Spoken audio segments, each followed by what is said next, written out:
Hello. I've come here to Nottingham to tell you the story of an army. Not his army, that's Robin Hood. Every year, thousands of people come here because of the legend of this man who robbed the rich to give to the poor. But there was a real live hero born here in Nottingham, and he didn't have to do that because the rich actually gave him money to help the poor.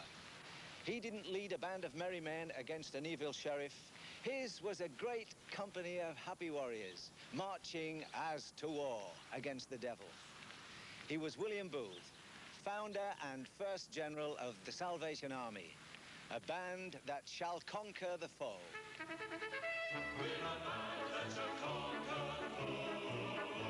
We're fighting the strength of the King.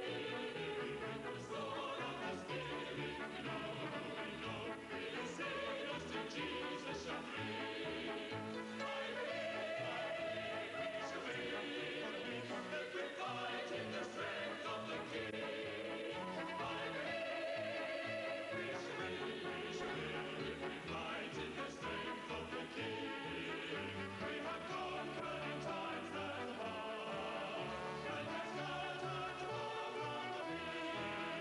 So we'll fight for the King to the last, and the sword of the Spirit will win.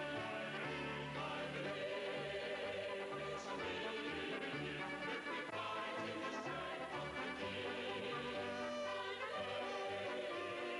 We shall win, if we fight in the strength of the King. I really do believe we shall win, if we fight in the strength of the King. We shall win, if we fight in the strength of the King. I believe we shall win.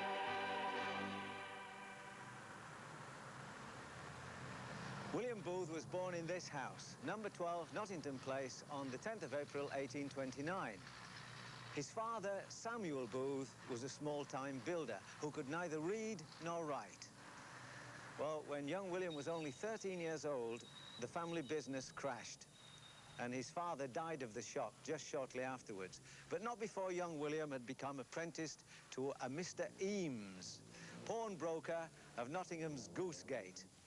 Now, on his meagre earnings, he had to help support a widowed mother and 3 younger sisters. Poor himself, young William witnessed the poverty around him. In the so-called Hungry 40s, starving rioters ripped the railings up from this very street as they fought with government troops. And across the pawnshop counter, William saw the poor people struggling to save their self-respect. Sunday scarves and trinkets came first. Wedding rings last.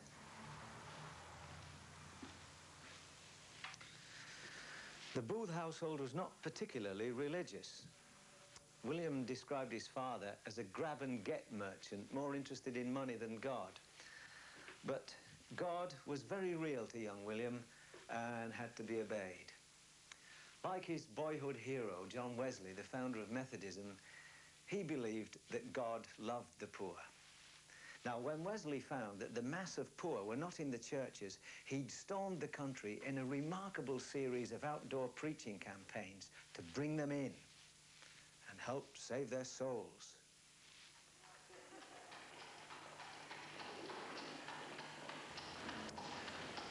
But when William Booth walked up Broad Street to his local Methodist church, the poor people were not there.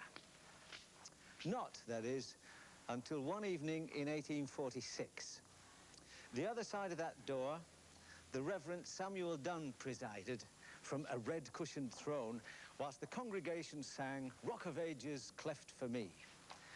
On these steps, a 17-year-old William Booth, together with a shabby, unwashed collection of rough men and women that he'd gathered up from the bottoms, Nottingham's notorious slums, where they'd rather go to prison than go to church. Well, he ushered them in through that door into the best pews that were reserved and paid for by the well-to-do. Well, the congregation of respectable tradespeople were absolutely scandalized. The door for the poor people is at the side, and so are the seats.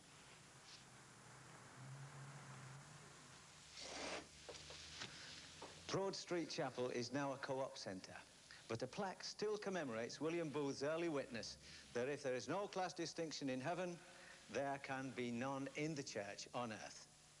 Any poor sinner can come to Jesus.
The year 1865 saw William Booth striding down London's Whitechapel Road, where we are at the moment. He'd become a Methodist minister in order to help the poor, as he had done in Nottingham. But when the Methodist Church again cramped Booth's style, he resigned.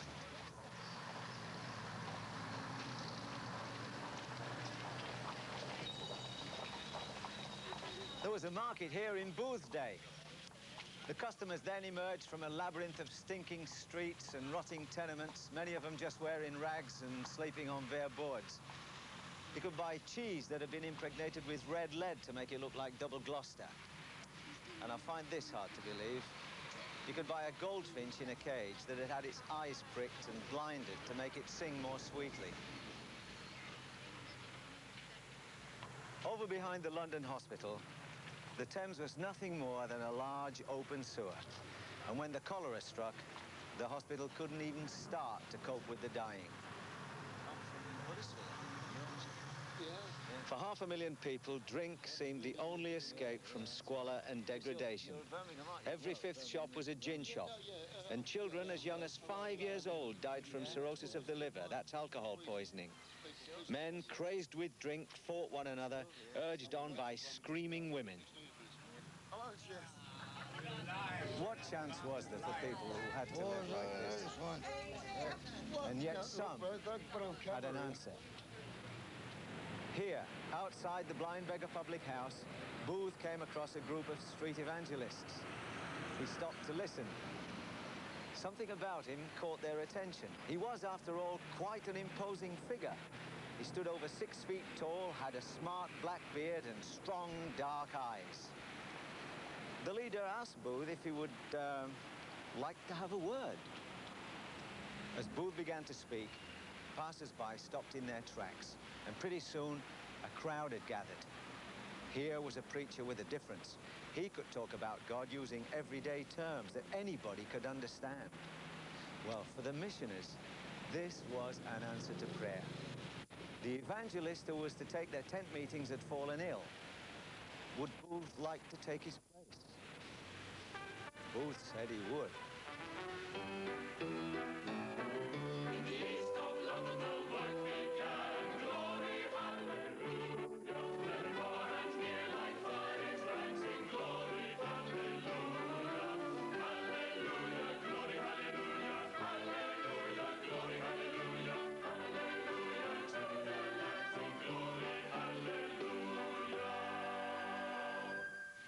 The missioners sited their tent here, which is now a children's playground in Valence Road. And this plaque commemorates the very first meeting that William Booth had on the 2nd of July, 1865.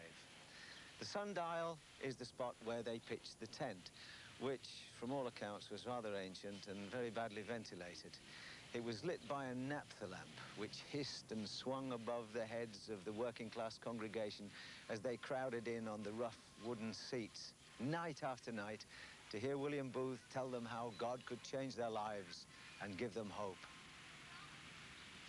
There were others who greeted Booth with jeers and catcalls. Rotten eggs were bad enough, but stones and vicious missiles often left him battered and bleeding. But by the time the early storms and rains of autumn closed the tent down for the last time, Booth had acquired quite a following. So, where did they go now? First in the streets and then in the tents, glory, hallelujah. With the word of life to the crowds it spread, sing glory, hallelujah. Hallelujah, glory, hallelujah. Hallelujah, glory, hallelujah. Hallelujah to the Lamb, sing glory, hallelujah. Along here in New Road, a certain Professor Orson had got a dancing academy. Booth hired it for a guinea a Sunday. About 4 o'clock in the morning, as the fiddles died down and the last of the professor's clients clattered down these steps, Booth's army of faithful converts were waiting to move in 300 seats for the morning meeting. But these people were so poor that even with those numbers, a guinea a week was far too expensive. And yet, almost every week, a gold sovereign was found in the collection box by the door. And no one ever knew who put it there.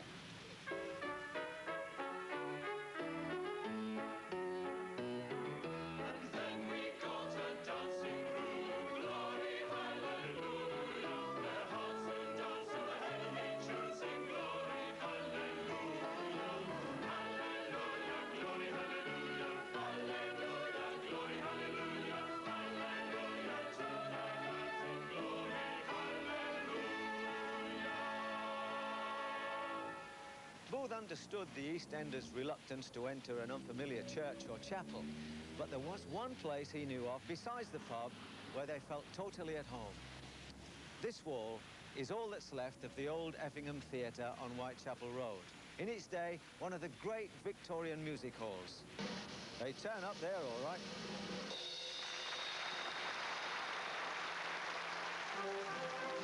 Hello, hello, hello.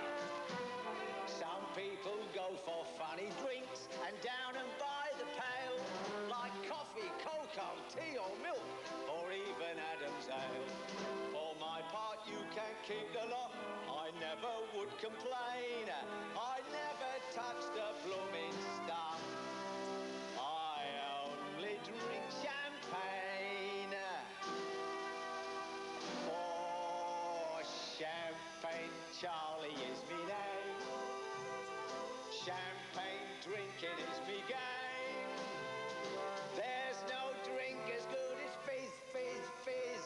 I'll drink every drop there is. All round town it is the same. By pop, pop, pop, I rose to fame.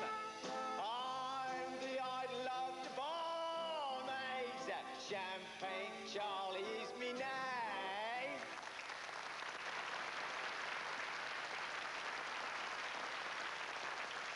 Booth hired the Effingham Theatre on Sunday evenings and advertised for 3,000 people to come and fill it.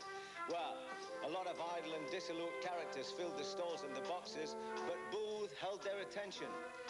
And then Booth and his early Salvationists did more than take over the actual theatre. They took over the music as well. Well, if a man was happy that he'd discovered his saviour, why not use a tune that everybody knew, to let everybody know? So Champagne Charlie became this.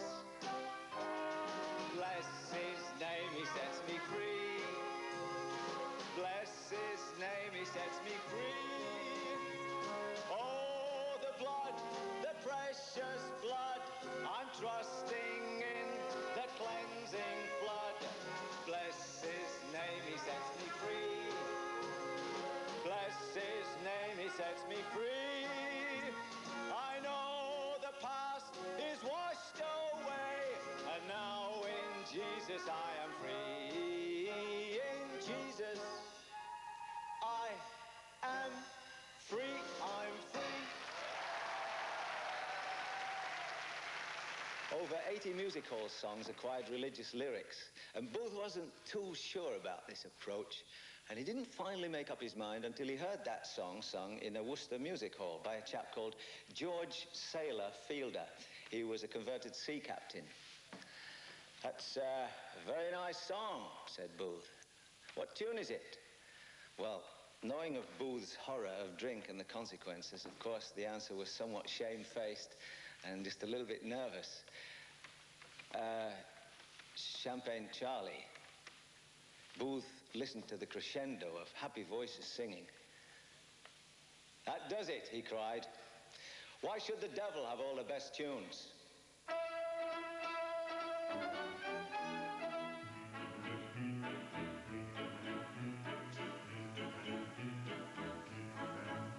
I wandered and stumbled for many a year in misery, darkness, and sin, not knowing my Savior would freely forgive all those who would turn unto him.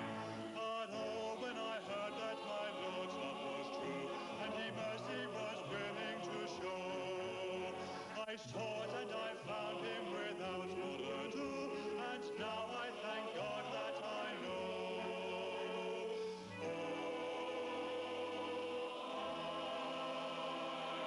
Washed in the blood of the Lamb I am. I'm washed in the blood of the Lamb, yes I am. And you can be free and as happy as me if you're washed in the blood of the Lamb. Washed in the blood of the Lamb.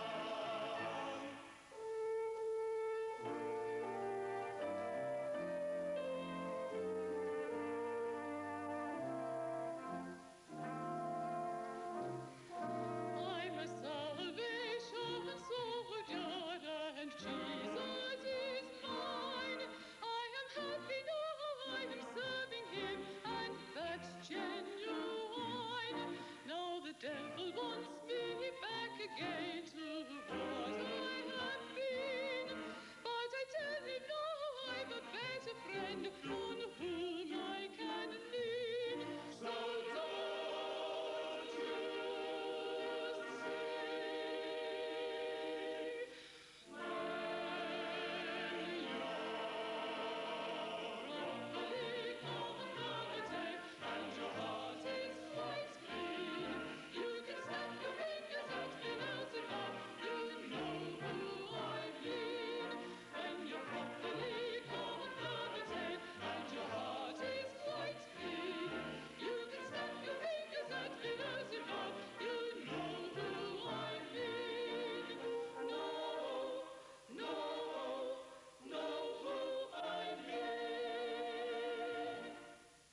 Tell us about that one. Well, to find out how today's army is coping with the problems of poverty and popular appeal, I went first to talk with Colonel John Gowans. Does the army still care for the poor people as it used to, or has it become a little bit more respectable these days? Well, I don't know about respectable, but we're getting a bit more sophisticated, that's true. Many of our social institutions have highly qualified social workers with their diplomas all over the wall, and we tend to get, in that sense, a little further away from the really poor people. But it's not true entirely. I mean, I spent 5 years in California, and we dole out the soup every night in Los Angeles, and I'm back in Paris, and we do the same thing here. And each winter, hundreds and hundreds of street people are housed in our temporary shelters in a very superficial way, but it's something that we can do for the poor. That still happens 120 odd years after William Booth started it all. I've been to a few Christian festivals where they feature pop music like Greenbelt and Spring Harvest, where 20,000 young Christians all turn up and they have a whale of a time with the music of today. Now, how does the army feel about that? Well, I like the idea of 20,000 Christians getting together, but I rather like more the idea of 20,000 Christians getting out there, telling what they've got to tell and saying what they've got to say. And to that extent, it appeals to the army. We used to have quite a a well-known rhythm group. Perhaps you've even heard about it. I don't know if you're old enough, really. It was begun by Major Joy Webb of the Army, called the Joy Strings. Oh, it must be 30-something years ago. But that was a breakthrough. The Army began then to use popular music in a really effective way, and Major Webb did a fantastic job. Even got into the charts with some of her stuff, which took some doing in those days, you know.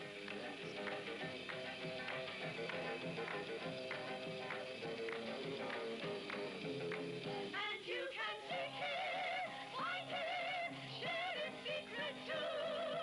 Know His loving kindness in everything you do. It's an open secret. I want you to know. It's an open secret.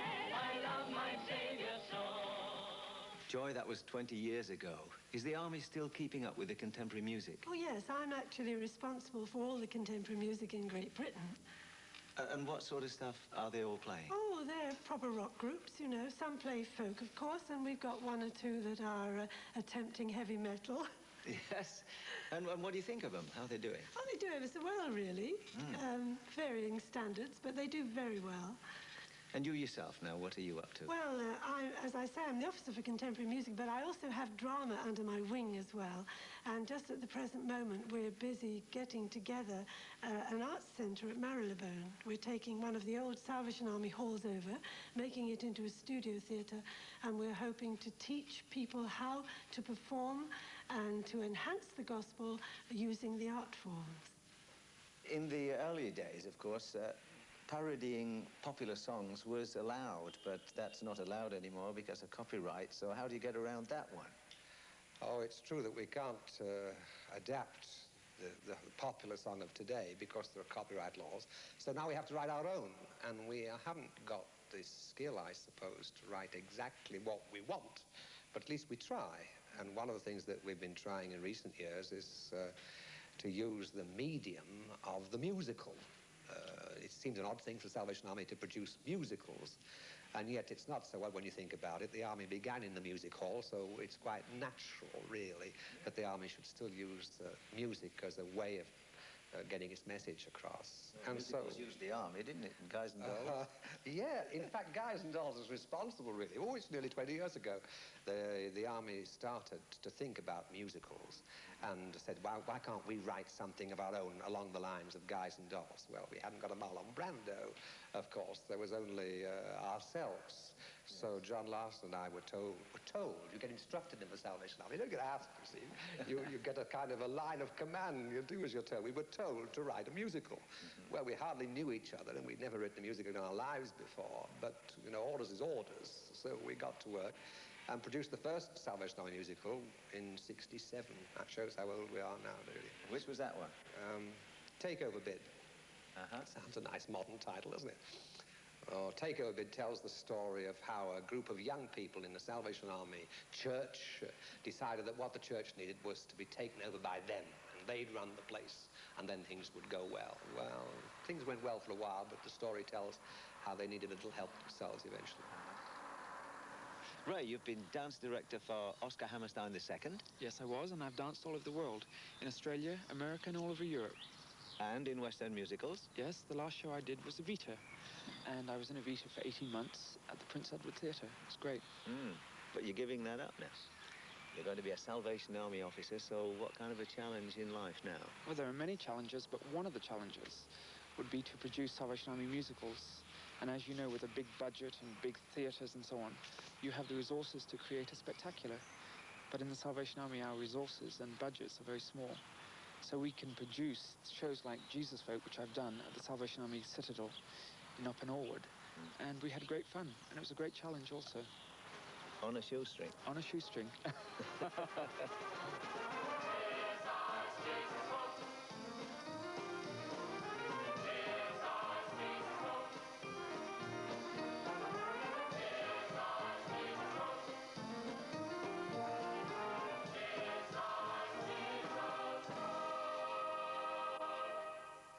Jesus folk? Some kind of a joke? Who on earth are the Jesus folk?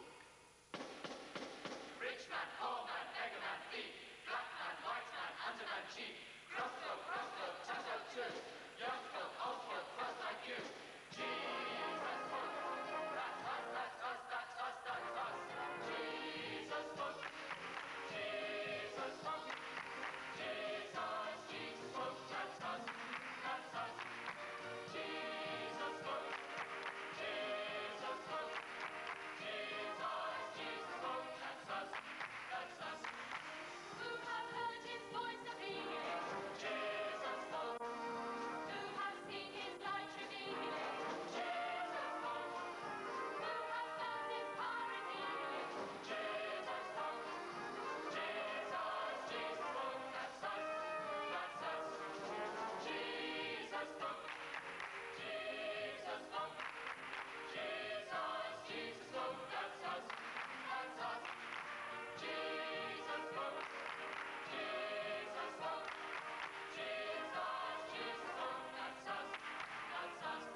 This bust marks the early preaching of Booth on the Mile End Waste and the folk who pioneered the Salvation Army of today. But a better memorial might be a barroom door. His son, Bramwell Booth, always recalled how his father pointed him to the dimly lit interior of a public house. He smelt the reek of gin and the stench of shag tobacco. Women suckled their children and men swore oaths. Booth said quietly, "These are our people. These are the people I want you to live for and bring to Christ."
Hello. 100 years ago, there were some great characters among the pioneers of the Salvation Army. Mother Moore was an old char lady from Whitechapel, and she was always drunk. But once saved, there was no going back. When one chap tried to persuade her, "Come on, Mother, what about having a pint?" her reply to him became famous. "I can drink from the wells of salvation, young man, and so can you." John Allen was known as the Salvation Navvy. Down in Cardiff docks, he talked to a captain and his crew. They delayed sailing for 2 whole days whilst he helped them find peace with God. It didn't matter if you were poor or didn't have a very good education. If God had changed your life, then it was your duty to tell others how he could change theirs. Everybody knew what that meant for happy Eliza Haynes.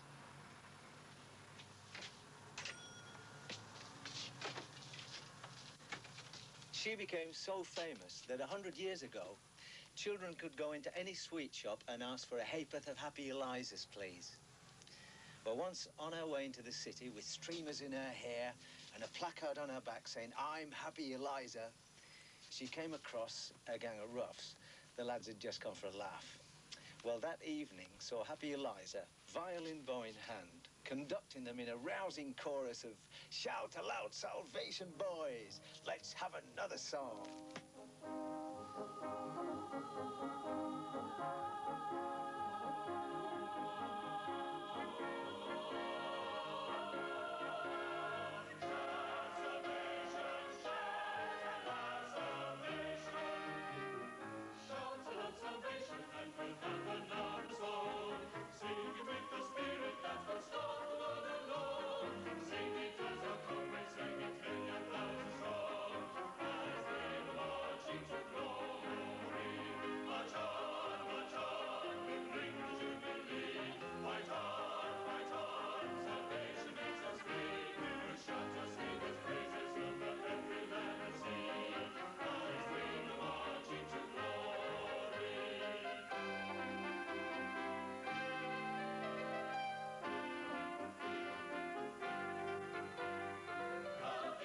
shout it when they hear the joyful song. Now the meek is conquered when the Savior they have found. Now our grand battalions in triumphant caravan, as we go marching to glory, to glory. March on, we bring the jubilee. Fight on, salvation makes us free. Shout our Saviour's praises over every land that's here. As we go marching. Oh, boundless salvation, oh, boundless salvation. Sounds of Jesus' song, sounds of Jesus' song. So we make a thoroughfare for Jesus and His train. Oh, the world shall hear us as which conquers every day. Sin shall fly before us, for resistance is in vain. As we go marching to glory. Bring the jubilee. Salvation makes us free. Shout our Saviour's praises over every land and sea. As we go marching to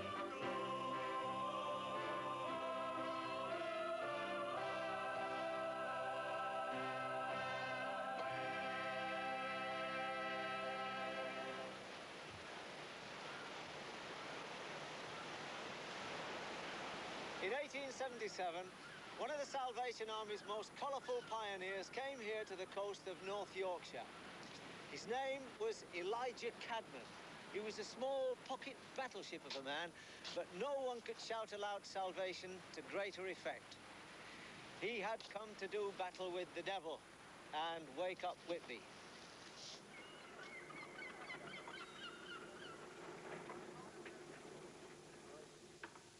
Elijah Cadman was a former chimney sweeps boy, boxing saloon operator and thug. Death was an entertainment. He and a friend attended the last public hanging outside Warwick Jail.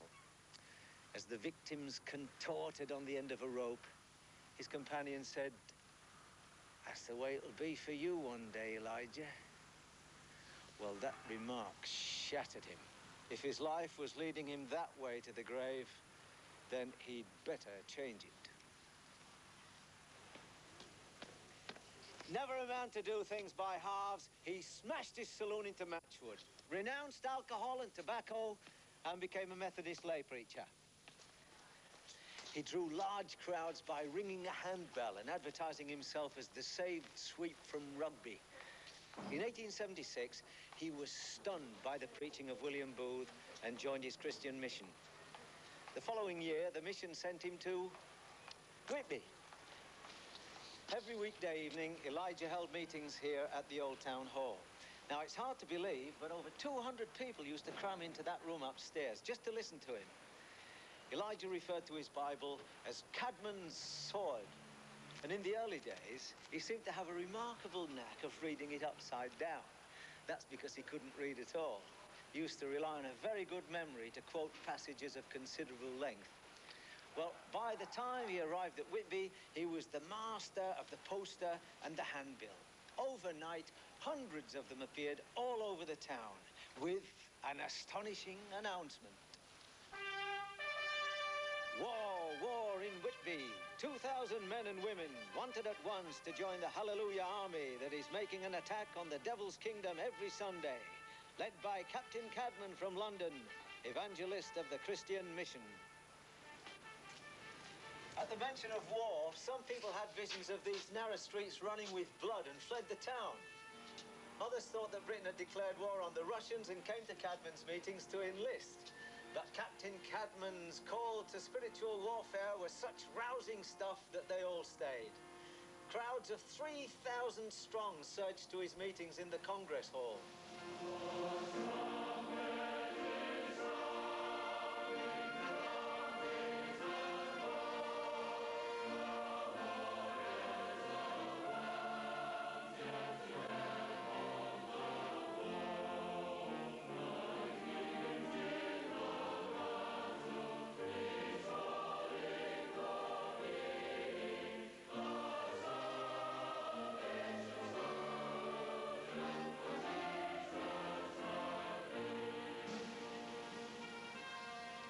was Cadman's own idea to style himself as captain because the Salvation Army, as we know it, didn't exist. Some say it was to identify himself with the local skippers and crews of the fishing fleets. Others that the idea of an army was already in his mind. Well, down in London, there were fears that Cadman was going over the top. So William Booth telegraphed that he was coming up to find out. Now, Booth was the general superintendent of the Christian mission, but Cadman dramatically announced him as the general of the Hallelujah Army. Great battles will be fought. For all his bounce and confidence, Cadman was scared. Booth had a whiplash tongue and might disapprove. So he tried to hide his publicity, but Booth found out and commended him. Cadman's action was prophetic. Within 12 months, Booth was the general of an army. But there was rough weather ahead, so his soldiers would have to be heroes. Every one of them.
Despite its fiery beginnings, the Salvation Army in Whitby folded some years later. As the Corps received its colours, the crowds pelted them with snowballs. It was even worse in Whitechapel. There, some Salvation Army lasses were roped together and bombarded with burning coals. Down in Folkestone, it was the mayor who led the assault. Drive them into the harbour and into hell. All over the country, the style and message of the Salvation Army met up with serious and violent opposition.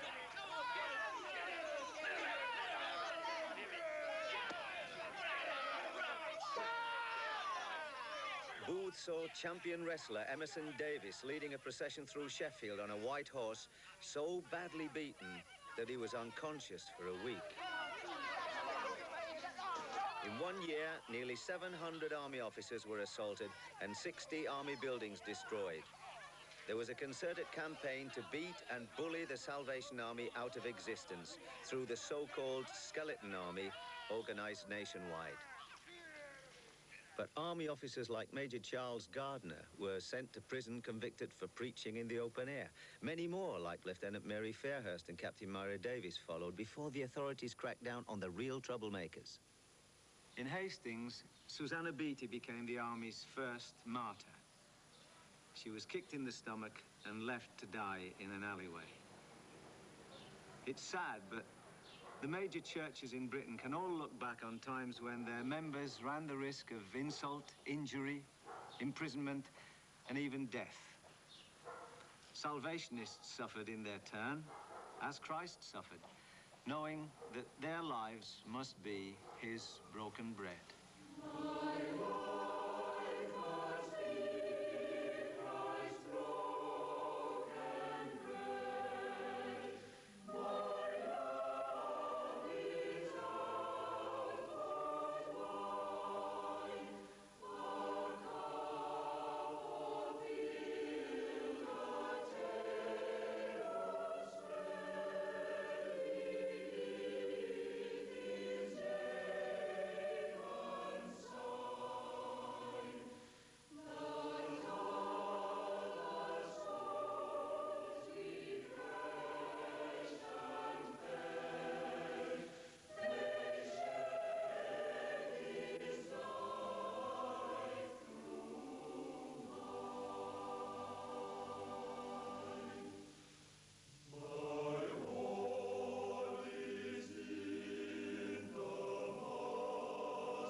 When the army first opened fire in Salisbury, the meetings were held by a warm-hearted widow called Sarah Sayers. She and her friends were not welcome. But as she said to the local mayor, "The Lord save your precious soul, my dear. But there's many among us here who were confirmed drunkards when we first came. But now they've given their lives to God, and they're quite different. You ought to be glad." But up and down the country, there were brewers and publicans who were far from glad. The army's campaign against the evils of drink was a threat to their profits, so they backed the skeleton armies. But there were also good men who couldn't take the army's flamboyant style. Lord Shaftesbury was a great friend of the poor and did much to improve their working conditions. To him, William Booth was nothing less than an agent of the devil. On the other hand, the Bishop of Durham stoutly defended the army. In getting out amongst the people, they were showing the church what it ought to be doing. There was even talk of a merger with the Church of England.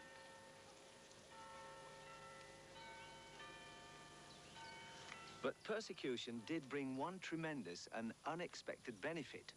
Just outside Salisbury, in this cottage, lived a builder called Charles Fry.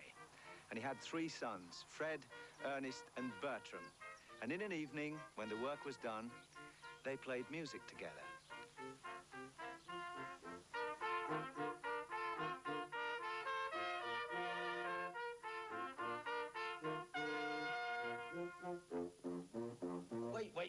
Wait, Bertram, you got a pause there? Pause, yeah. You got a pause. Same time, right. Now we'll try that again. From the top. This time, watch me on the pause, right? 1, 2, 2, 2.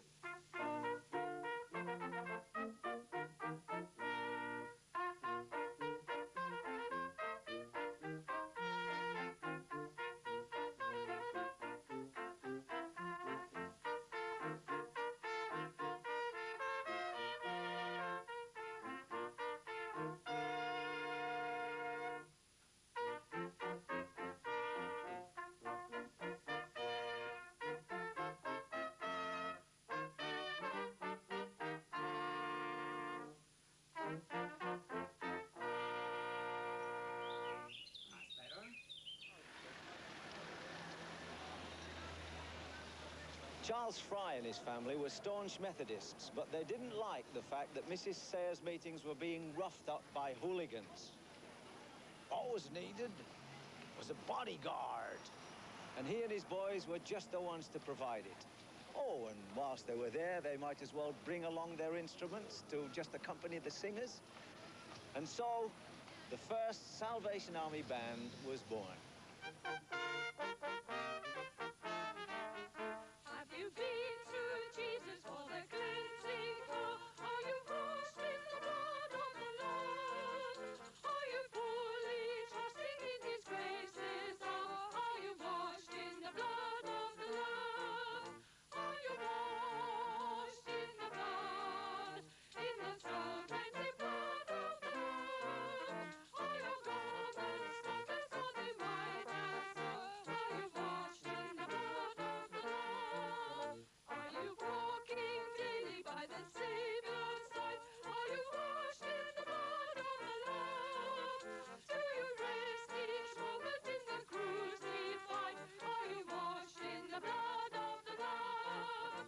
Are you washed in the blood, in the soul-cleansing blood of the Lord? Are your garments spotless or they white as snow? Are you washed in the blood of the Lord?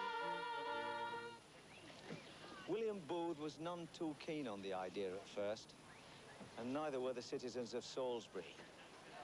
Posters appeared. To stop the parading of the streets by the Salvation Army, and to bring back that peaceable and quiet state of this city which was a pattern to the nation. But the idea took hold. Sales of tambourines rocketed. The first army bands with their second-hand instruments and old military uniforms were a bit tough on the ear, but the Frys were capable musicians who eventually gave up their business to serve the army full-time. None who first heard them playing here in the marketplace could have known that before too long, a Salvation Army band will be playing in the courtyard at Buckingham Palace for the funeral of King Edward VII. And that a Salvation Army band playing at the Hollywood Bowl would be heard by an audience of 100 million. And that every year, the Bandmasters Festival would pack the Royal Albert Hall.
To find out how the Army is facing the challenges of today, I talked to General Eva Burrows, world leader of the Salvation Army. General Burrows, we've been talking about the early persecution of the Salvation Army. How difficult is it to be a Salvationist today? Well, of course, they don't throw rotten eggs at us like they used to in the old days. Rather, I suppose we could say they ignore us rather than ridicule us. Certainly here in Britain, we've become almost a much-loved, much-esteemed movement. So there's not that kind of persecution. Of course, in the world there is. For example, in Zimbabwe, some of our Salvationists were murdered during those difficult times. And in Korea, not so many years ago, in the north of Korea, when the communists came down in, they stood one of our Salvationists up in the square and said, "Denounce your faith and your Salvation Army uniform." And he held his Bible up in the air and he said, "Whether I live or die matters not. Christ lives." And they shot him.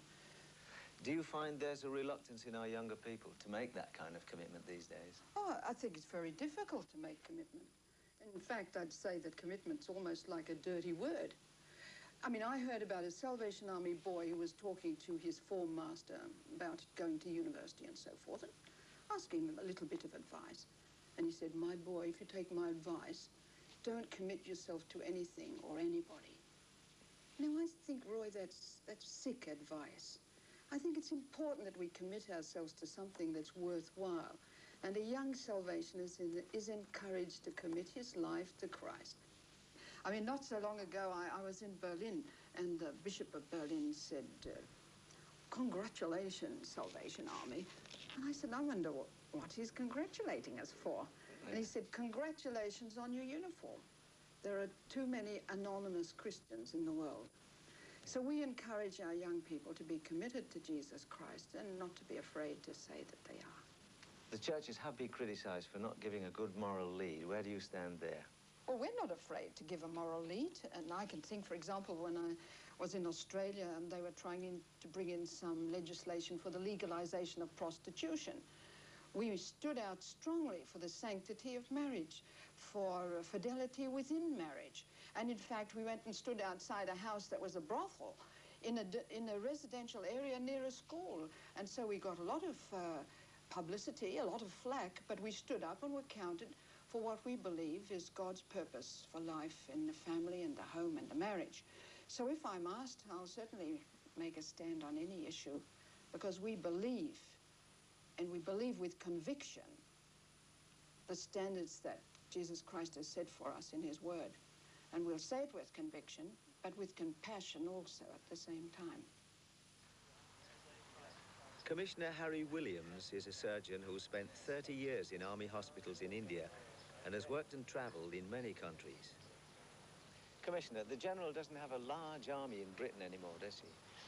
No, that's true. Whilst the army is at work in 90 countries, here in Britain it's only about 60,000 soldiers. It's not so surprising when you think of the price to be paid. No alcohol, no tobacco, wearing of uniform, and a very tight discipline. It keeps the numbers down. Have you ever considered relaxing that discipline? No, I think we'd lose our effectiveness if we did. And if you think of the contribution the army makes to the total church witness, we're a kind of sauce, and it doesn't need a lot of sauce to make a good meal.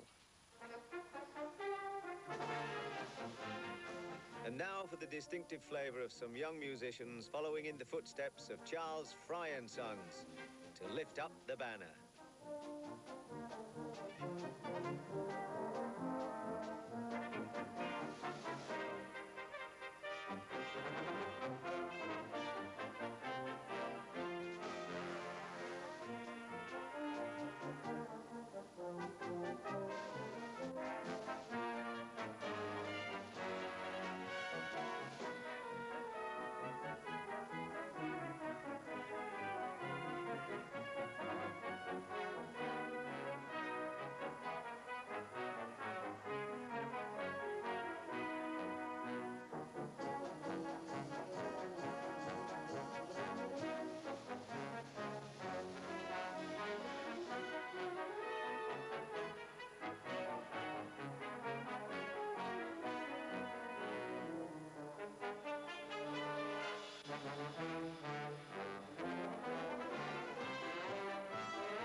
One more thing.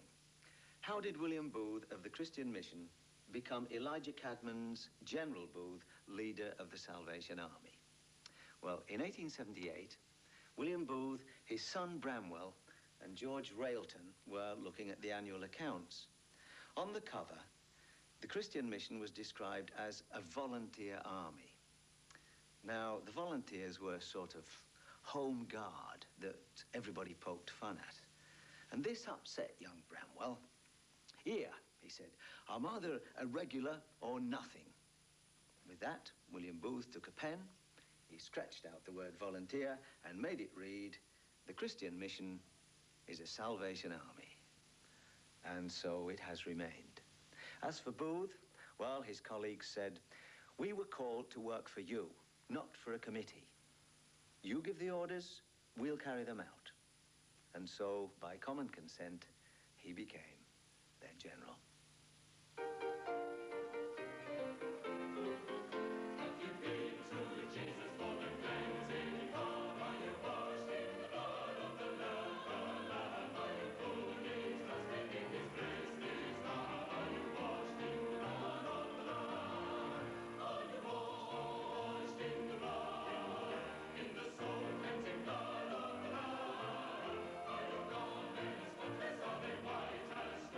Are you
This building behind me in Kennington Park Road, South London, used to be a pawnbroker's shop.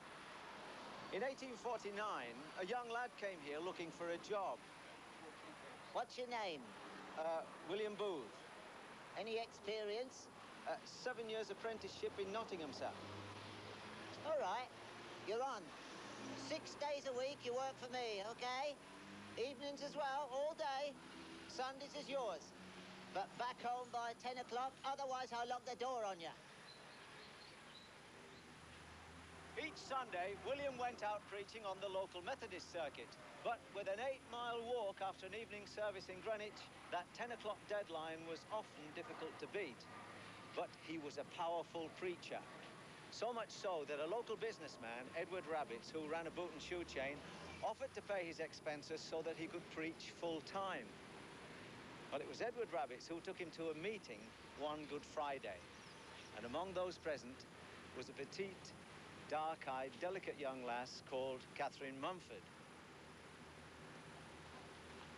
William had met Catherine a couple of times before, but on this occasion, he asked if he could escort her home to Brixton. William was a very happy man. It was his 23rd birthday, and he had fallen head over heels in love with Catherine. And they both knew it.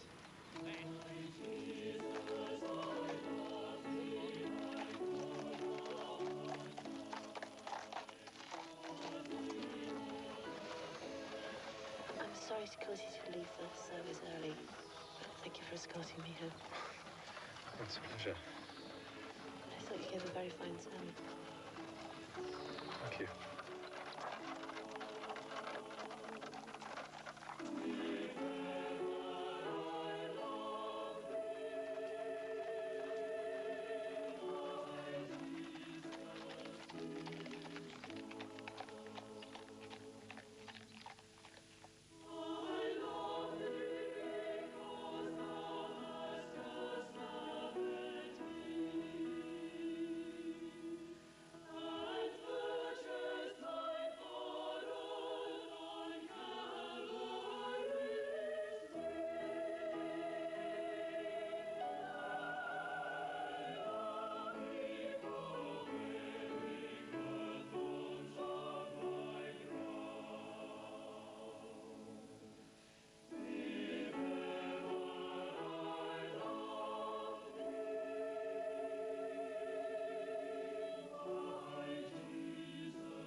But the young lovers were soon parted.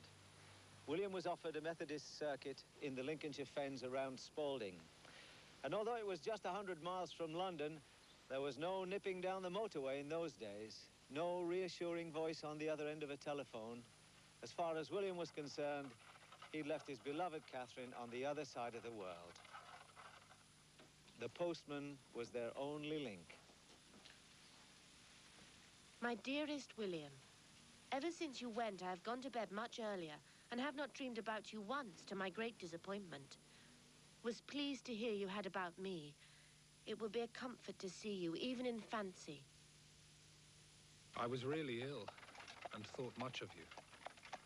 Oh, how much I wanted your hand on my aching head. Got better, went and preached, and then came home and made a hearty dinner of goose. I fear, my love, you are not sufficiently careful as to diet. Do exercise self-denial in these things. As to preaching, I am all anxiety about you. It is monstrous to think of you preaching 10 sermons in 1 week. If you do so again, I shall be quite angry. But that didn't stop him asking her for a helping hand. I want a sermon on the flood, one on Jonah, and one on the judgment. Send me some bare thoughts. Nothing moves the people like the terrific. They must have hellfire flashed before their eyes, or they will not move. Beware against mere animal excitement in your services. I do think noise made by the preacher and the Christians in church is productive of evil only. I don't think the gospel needs roaring and foaming to make it effective, and to some it would make it ridiculous. Well, when an excited animal tipped William out of his trap, and William continued using it, Catherine was furious. You doubtless hurt your back with falling, and then you go and risk your life a second time without necessity. This displays a sad want of prudence and a sad forgetfulness of me. Pray, never ride behind that horse again if you love me. But there were dangers other than physical ones. My dearest love, beware of ambition. Ambition, even to save souls, may not be good. But ambition simply to glorify God must be.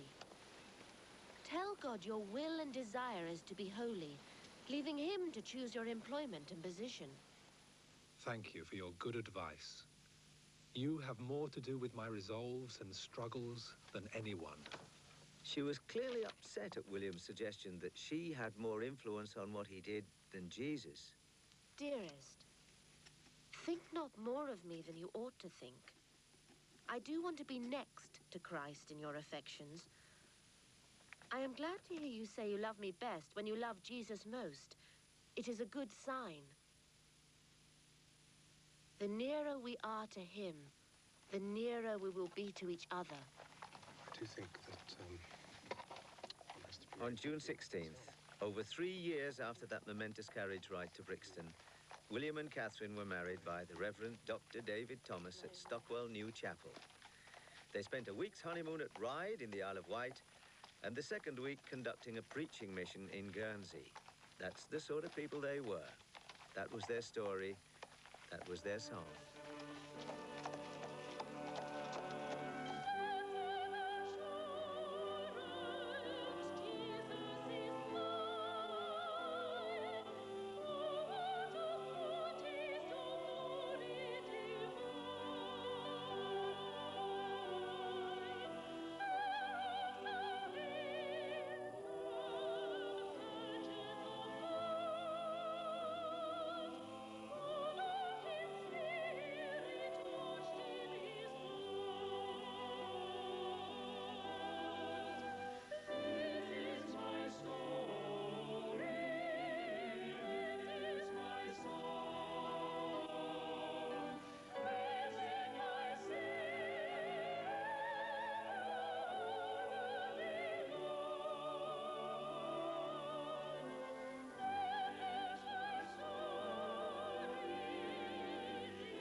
letters Catherine wrote from her parlour in Brixton reveal just one lover's quarrel.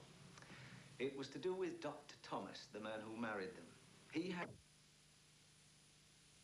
said that women gave in to the devil more easily than men, and that is why they were the weaker sex.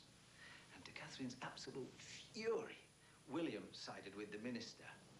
Catherine maintained that physical strength apart, men and women were equal. Anything a man could do, a woman could do, even preaching. Well, now, in the far-off days before women's lib, when the nice Victorian ladies accepted the fact that a woman's place was in the home, this was revolutionary. William backpedaled. He wouldn't go so far as to encourage a woman to preach, but he wouldn't try and stop her, which was just as well. In due course, after their marriage, William went to Gateshead as minister of the Bethesda Chapel. The day of Pentecost was fully come.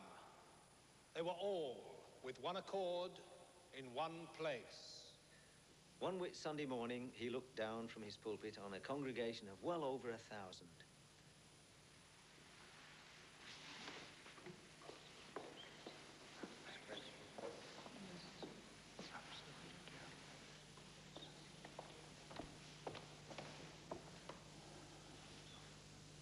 William, I have something to say.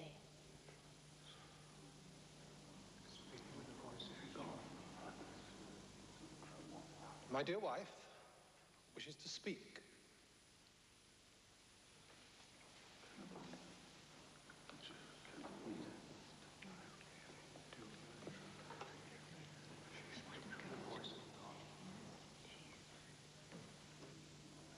My dear friends, many times God has moved me to speak, but I have lacked the courage to do so. Today, I must be obedient to the Spirit. The Gateshead folk were stunned. Their minister's wife was such a shy person. I didn't know she could talk like that, man. She's got power. And there appeared unto them cloven tongues like as of fire, and it sat upon each of them. And they were all filled with the Holy Ghost, and began to speak with other tongues, as the Spirit gave them utterance. Now when this was noised abroad, the multitude came together. Catherine was to go on to greater triumphs. For nearly 30 years after that, people packed churches and chapels, Salvation Army citadels, and even the Albert Hall to hear. Behold, are not all these which speak Galileans? And how hear we every man in our... When Booth founded the Salvation Army, it was logical right from the beginning that women officers should preach and act with the same authority as men. And they certainly justified themselves. There wasn't anything that was too tough to handle. In fact, Booth often said that some of his best men were women. That was certainly true of his wife and of his daughter, Kate. Catherine Booth was a minister's wife. She visited drunks and dealt with down and outs. She became a preacher and a writer. But she was also the mother of 8 children, 3 boys and 5 girls, of whom Kate was the eldest. Only a mother like Catherine would have let Katie do what Katie did.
one day, a call came through to the Salvation Army. Come and do for Paris what you have done for London. The army had preached Christ to drunks, thieves and vagabonds and changed their lives. Well, in the Paris of the 1880s, whilst the young bloods roared their approval of the Can-Can girls at the Moulin Rouge, criminals, cutthroats and violent revolutionaries were a threat to decent people. Religion was a dirty word, and preachers could get killed. It was into this vicious underworld that the Booths sent their 22-year-old daughter. Her only companions were 19-year-old Florence Soper and 18-year-old Adelaide Cox. The girls hired 2 rooms in a rundown tenement occupied by prostitutes and rats. These fading trade signs in an alley just off what was the Rue d'Angoulême show that it was an area of small workshops and forges. The girls cleaned out a filthy old factory building to make the first Salle de Salut, Salvation Army Hall. At 6 in the morning, they were outside the stations where workers crowded into the city wearing sandwich boards to advertise their meetings. The girls could only speak schoolgirl French, but the language wasn't the only thing they learned quickly. They pinned their bonnet straps instead of sewing them because men drinking on the boulevards used to grab them from behind and try and strangle them. But they got their audiences, some of them so vicious that the police refused to enter the hall. They made fun of the girls' uniforms, they mimicked their accents, they laughed as they knelt to pray, and lit their cigars with pages of the Bible. But the girls kept at it. Kate got quite a reputation for singing and praying in bars and bistros.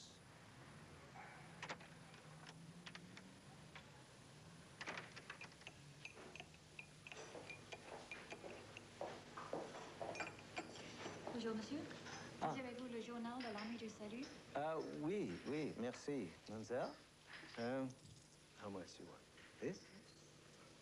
Merci Okay. beaucoup, monsieur. Ah, merci, man. This is the French version of the war cry. Now, Kate initially wanted to call it l'amour, love.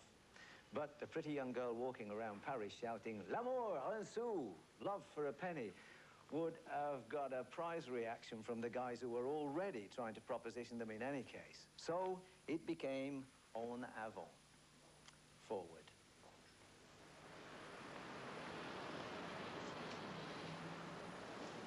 Kate wrote a song called Aimez toujours, malgré tout, aimez toujours, which means go on loving whatever happens.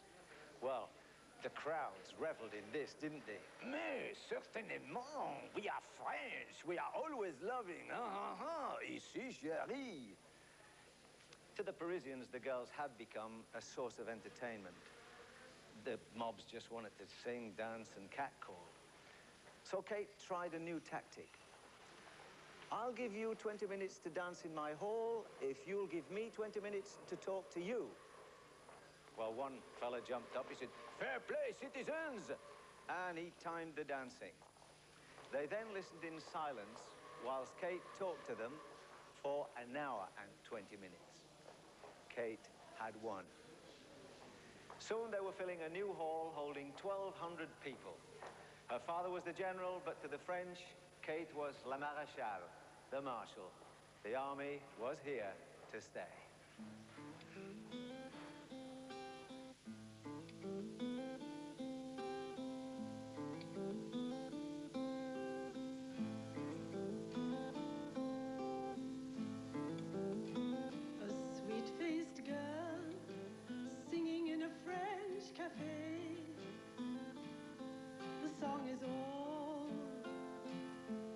Song is new.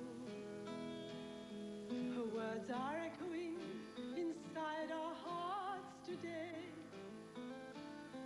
The song is old, the song is new. To go on loving in spite of all. To go on loving at heaven's call. Love is the only way to turn the world around. Love is of God.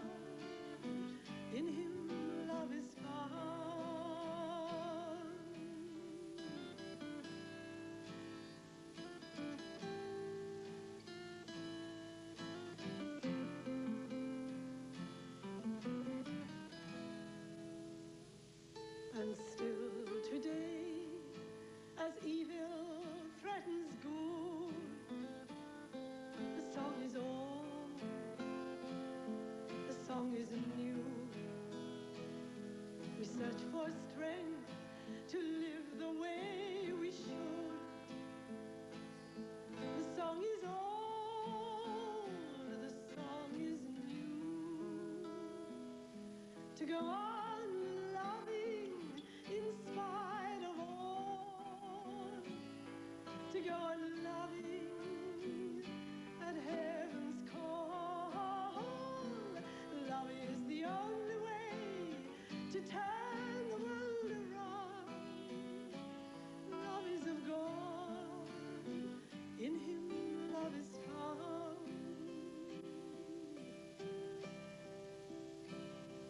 Go on loving,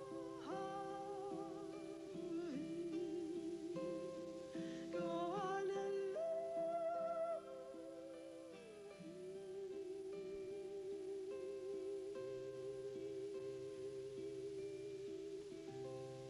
Catherine and Kate won an unusual equality with men that some might think a denial of freedom. I asked General Eva Burrows if it was true that when a Salvation Army officer married, he or she had to marry another Salvation Army officer.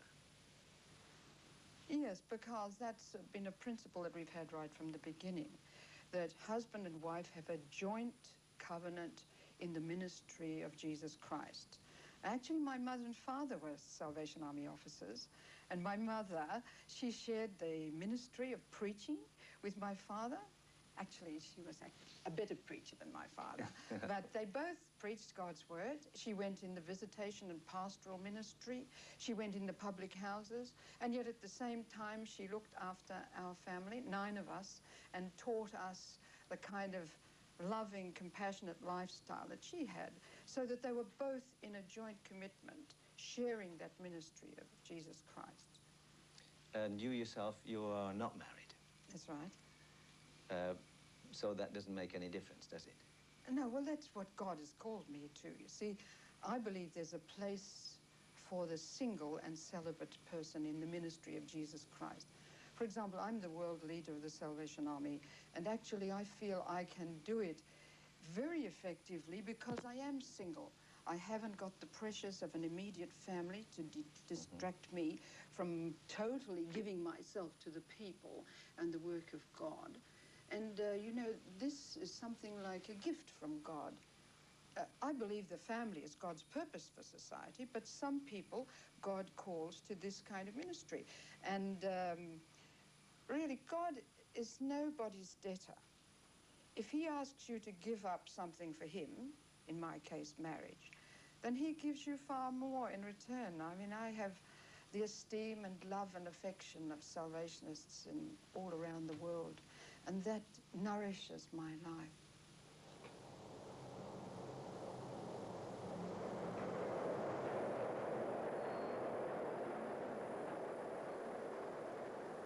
This barge down on the Seine used to be a wartime block ship. For the last 40 years, it's been used as a men's hostel. In order to get to the mess room, the officer in charge has to pass through the men's sleeping quarters. Yet a lady officer skippered this barge for many years with great success. Well, why not? This has been the story of 2 army heroines, Kate, La Maréchale, and Catherine, her mother. Catherine was to be revered the world over as the Army Mother. Certainly the Salvation Army wouldn't have been what it is without her.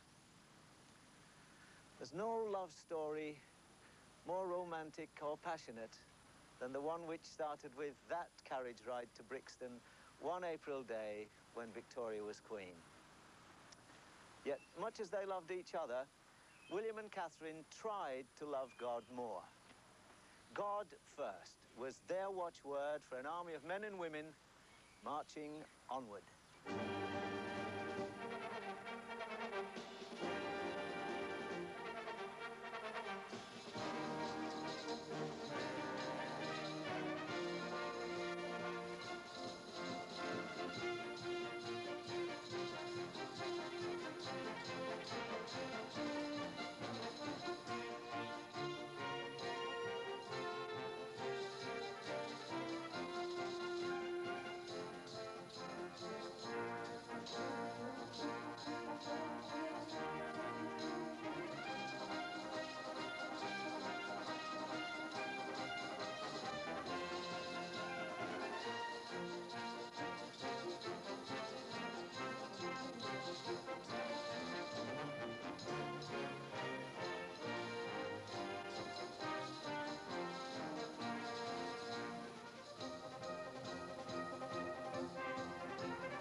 Well, here I am at the rink, because that's what the members of the Salvation Army call this Regent Hall here in Oxford Street, because it used to be a skating rink before they took it over in 1882. Mind you, on a night like tonight, you could probably skate in the streets. The most sensible place to be at this moment is at home, snugly tucked up in bed. Sadly, there are hundreds of people around here who've got no homes and no beds to go to. They're going to be out all night, sleeping rough. So every night of the year, from one of its centres in London, the Salvation Army soup run team set out in search of these lonely characters. They've been boiling the soup up now for about an hour and a half, and they're ready for the off. I'm going with them, so I'll leave you with the band and rescue the perishing.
William Booth will be glad to see that his soldiers were still showing this kind of concern, but he would be sad to discover that it was still necessary. Because this is exactly what he saw 100 years ago, one cold wintry morning as his cab clattered across London Bridge on his way back from Kent. Later on that day, he barked at his son Bramwell. "Did you know about this, Bramwell?" "Well, yes." "Well, do something about it. Get a warehouse, warm it, something to cover them up. But mind, Bramwell, no coddling." Booth demanded reports from his 10,000 Salvation Army officers across the country. They convinced him that problems were not confined to London. At least 3 million people were living in appalling destitution. They rotted in evil-smelling slums. They were sick and hungry, and either had no work or sweated impossible hours for a few pence. How you doing? All right. Booth, with an unerring sense of the dramatic, demanded a cab horse charter. Every cab horse in London enjoyed decent food, shelter, and work. No human being should have less.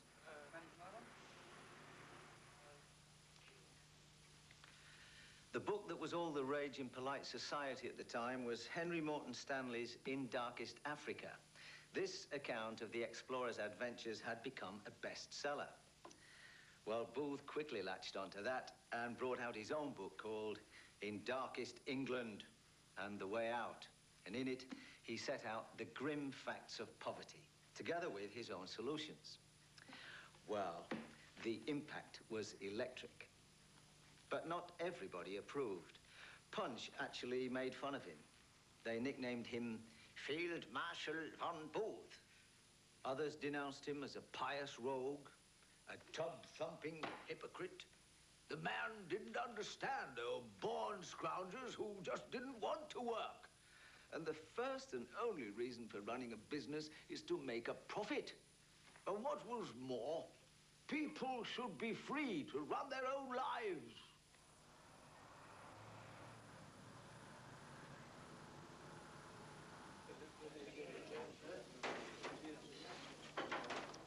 But no one could teach Booth anything about human nature. When he started his food houses and hostels up and down the country, Booth became aware of one basic principle. The poor did not want perpetual handouts. They needed food and accommodation at prices they could afford. And though it might not be much, the fact that they paid something retained their self-respect.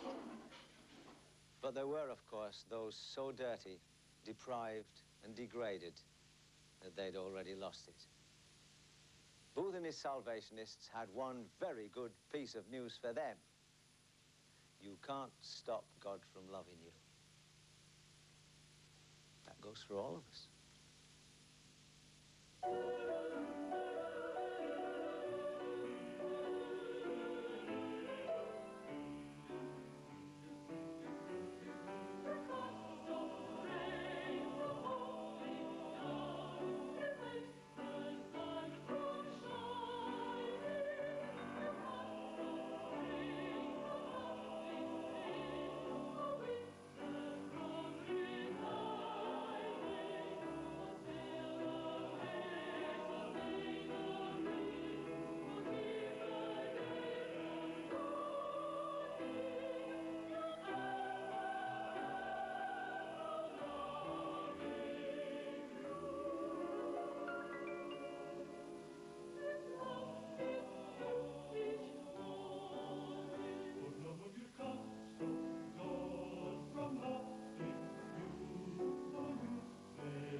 This is Bryant & May's factory on Merseyside. It's the only match factory in Britain. In Booth's day, there was a large number of small manufacturers, and it was still a cottage industry of the poor. When Booth was writing Darkest England, he discovered something very different from what you'll find here.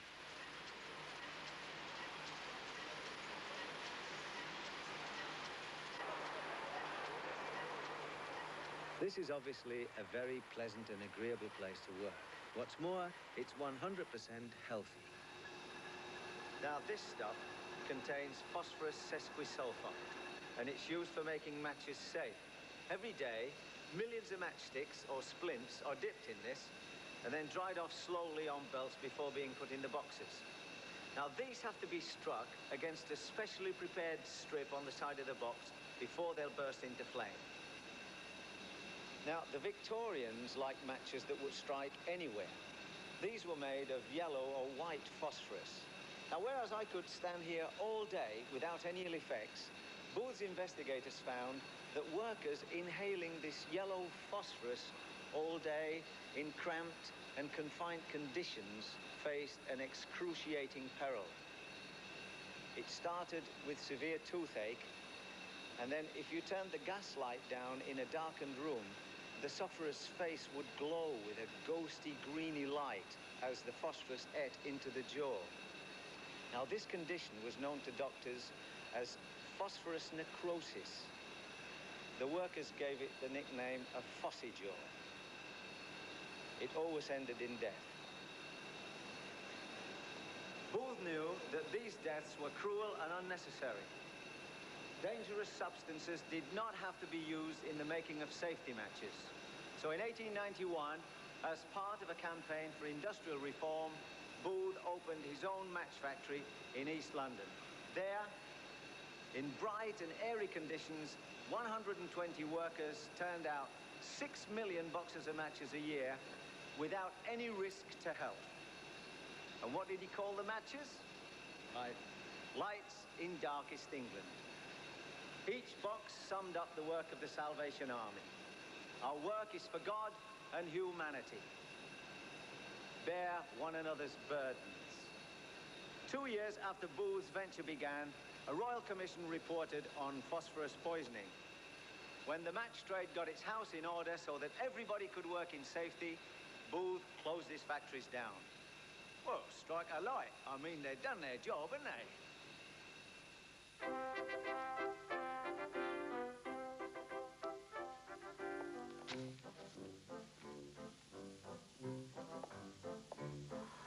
The general lit a light in darkest England. He heard the little children when they cried. The light the general lit in darkest England, they never could put out, although they tried. So strike a light for darkest England, stab its conscience wide awake.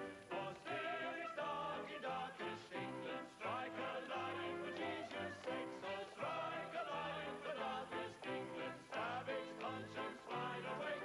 For still it's dark in darkest England, strike a light for Jesus' sake.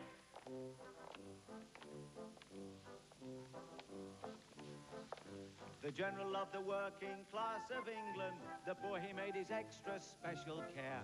He fought for all the underdogs in England. The general was the answer to their prayers. So strike a light for darkest England, stab its conscience wide awake. For still it's dark in darkest England, strike a light for Jesus' sake. So strike a light for darkest England, stab its conscience wide awake. For still it's dark in darkest England, strike a light for Jesus' sake.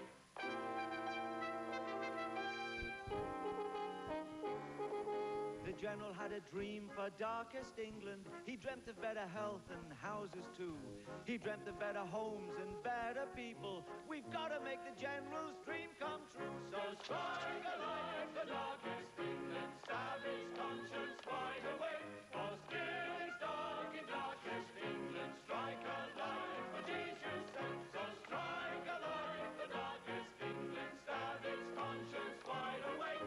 For still it's dark in darkest England, strike a light for Jesus' sake. Strike a light for Jesus' sake.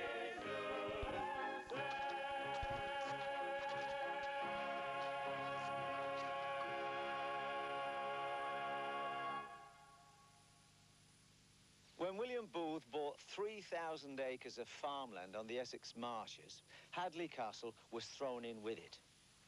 It was an important stronghold for Edward III in his defence of the Thames estuary, but under William Booth, it formed part of an all-out attack on unemployment. Ruined lives could be rescued by work. Now, the Salvation Army had begun adding labour yards to their hostels where unemployed carpenters made Salvation Army benches and redundant cobblers repaired army boots. 20 years before the government thought of it, William Booth opened Britain's first labour exchange, which was soon finding over 10,000 jobs a year. But more was needed, and Booth was not lacking in ideas. Down there, past Southend, the Thames meets the sea. And beyond that lies what used to be an ever-expanding empire. In Africa, Canada, Australia, New Zealand, there were millions of acres just waiting to be farmed. But it was no use plonking a raw city dweller in the middle of an open prairie. So Hadley became a farm colony, where men and women could learn the basic agricultural skills before going out to settlements overseas. Empire builders like Cecil Rhodes came to Hadley. Eminent politicians like the young Winston Churchill showed interest. But William Booth couldn't persuade the politicians to give him all the overseas territories that he wanted. Nevertheless, over 250,000 people emigrated with the help of the army, many of them trainees from Hadley. Booth's work continues today. Plans are in hand to make the farm a residential training centre for 100 unemployed people. Everything is being pressed into service. The old emigrant hostel is being refurbished, and even this will be transformed into a modern workshop complex. Farm manager Peter Howard and his wife have been here 34 years. Have there been any changes whilst you've been here? Yes, we used to do probation boys, and then that phased out, and we done a few alcoholics, and then for a number of years we upgraded the farm, and the social side was non-existent. And now you've got some exciting new things happening. What pleases you most about it? Well, I think the thing that pleases me most is obviously that William Booth started this type of work 100 years ago, and it looks as though it's gone full circle, and we should be back in exactly the same type of work as what he started it with. Men and women who are never short of a job are the members of the local band. Here, the Hadley Temple Corps marched to the medley, Exeter Temple.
Today, when there's wide Christian concern for the inner cities, Hadley typifies the approach of many churches and chapels. Thousands of jobs have been created through organisations like Church Action with the Unemployed. And another thing, these days, all the major churches are involved in practical ways of dealing with alcoholism. There are, for example, many drop-in centres offering advice and help. But the Salvationists in Swindon have latched on to a new way of approaching the problem.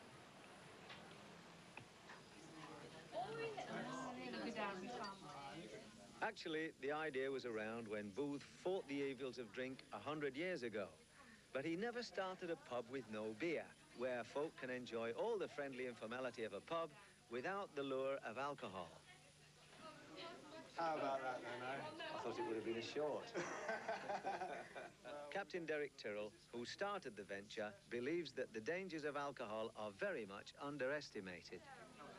So what are the alcohol problems around here? The problems actually, of course, are far greater than just around here, Roy. Senior citizens, a big problem with alcohol abuse and senior citizens. Then, of course, we have the young people. Now, we think in terms of young people, but I'm talking about 4- and 5-year-olds that I've seen drunk. Now, real problem. And did you know, Roy, that this year, over 1,000 young people will die through the effects of alcohol in one way or another here in Britain? We have set up a campaign in the town called the Kick It campaign. And the basic idea is that we want to set up a film, we want to set up literature where we can go to schools and colleges and present the actual facts to them in a film and then have a talk-back situation. And we're not really aiming at the kind of 15, 16 and 17-year-olds. We're going to be aiming at the 8, 9 and 10-year-olds. Because the fact is, at that age, they're being introduced. And I think a lot of people in society out there are saying, ah, come on now. But I'm telling you, that is something we ought to look at. Devending means the turning point. I went to Holland to look at ways of combating the problem. An alcohol-free zone. This is one of many alcoholic rehabilitation centres run worldwide by the Army. Men who've been through a detoxification programme to get the alcohol out of their system, an Army speciality, are given hostel care and farm work or workshop experience to help them resume a normal life. But is something more drastic needed? Derek, you've been teetotal all your life now. Would you like to see a teetotal world? I suppose, you know, if I was to be realistic about the whole thing, I see, you know, as a Christian myself, that it's something that I don't do because of the fact that I am a Christian, a Salvationist. But there are many people who are Christians, converted people, who find that they can drink and they can find their relationship with the Lord, you know, is fine, it isn't harmed.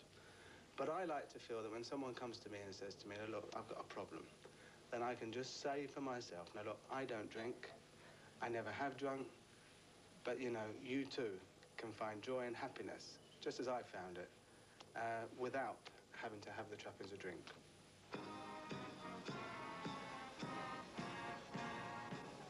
Earlier on, we saw members of the Regent Hall Corps taking soup to the destitute while the city slept. Now they declare salvation to the crowds in London's West End as they march to their regular open-air meetings.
in a town where there was a man who was suffering from a dreaded skin disease. When he saw Jesus, he threw himself down and begged him, "Sir, if you want to, you can make me clean." Jesus stretched out his hand and touched him. "I do want to," he answered. "Be clean."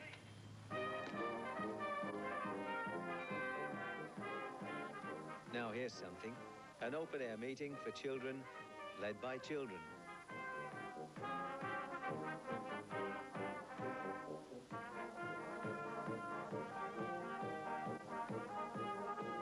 Meetings are all part of Sunday, and in the army there are many kinds. And now for the conclusion of our meeting this morning, shall we sing the benediction? Lord, bless this house and all who dwell herein. May each find refuge beneath thy all-sheltering wing. In every Salvation Army hostel, there's always a place set aside for prayer. The residents don't have to attend the worship, but there are always those who do. And it emphasizes William Booth's real concern. Men and women needed more than just a cab horse deal of food, shelter, and work. They needed God. You didn't turn a bad person into a good person just by altering the conditions in which they live. Only God can change people. In the end, God is the real reason for helping the poor and needy, because Jesus had said, "Whatever you do for them, you do for me." So for William Booth and his followers then, as for Mother Teresa and her sisters today, and for all true Christians, it's the love of God that inspires the love of others. Amen.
of the most amazing things about the early history of the Salvation Army is the speed with which it spread around the world. One of the reasons being that if a Salvationist went abroad and there was no army there, they started one. William Gore and Edward Saunders did just that. Gore had been converted by General Booth and was known in Stepney as the Happy Milkman. And Saunders was a stonemason from Bradford. Well, in 1880, they held the very first Salvation Army meeting in Australia, underneath a gum tree in Adelaide's Botanical Gardens. And the first song that they sang is the one which opened the Salvation Army's campaign in Canada 2 years later. We are bound for the land of the pure and the holy.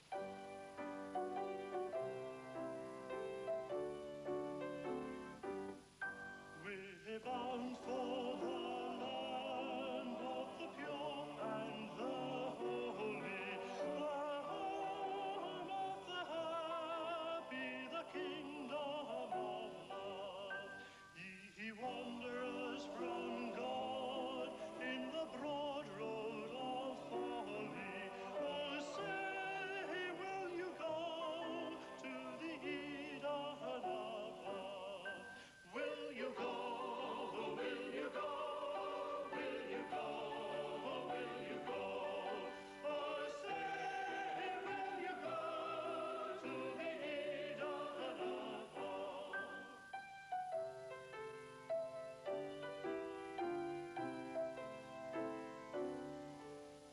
In that blessed land, neither sighing nor anguish can breathe in the fields where the glorified rose. Ye heart-burdened ones who in misery languish, oh, say, will you go to the Eden above? Will you go? Will you go? Will you go? Will you go? Oh, say, will you go to the Eden above?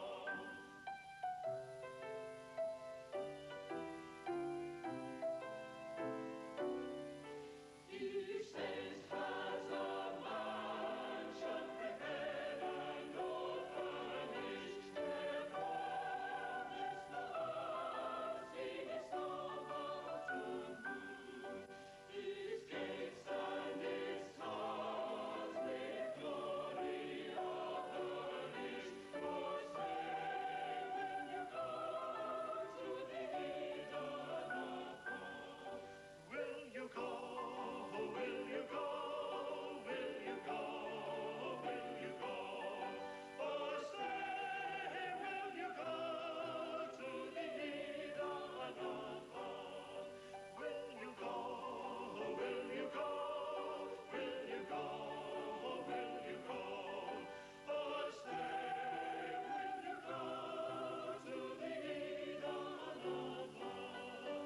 Oh, say, will you go to the Eden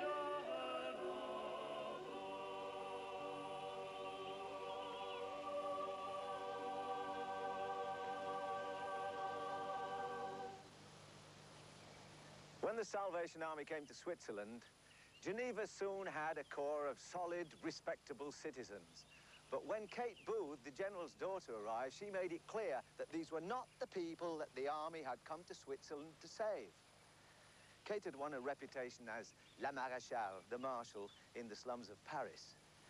When the poor people from the slums of Geneva, together with thieves and thugs and pimps and prostitutes, all flocked to hear her, polite society was scandalized and scared. My dear, mix religion with people like that and oh, la la, anything can happen.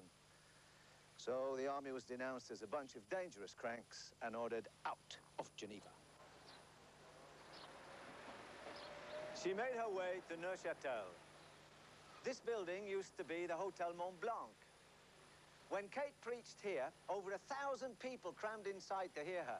Outside, a riotous mob fought and shouted so they couldn't hear her. Windows were smashed, and the local Salvationists were pelted with mud.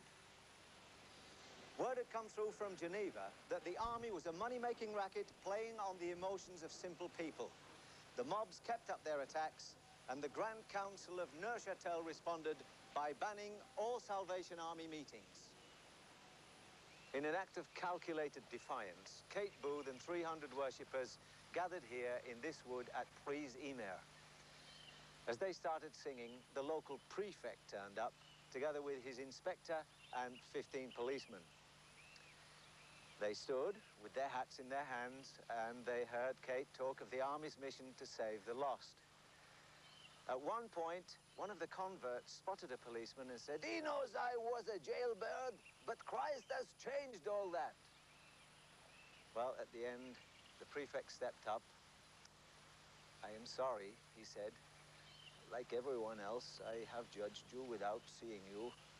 Please do not blame me for doing my job." She was imprisoned in this cell in the ancient castle of Neuchâtel.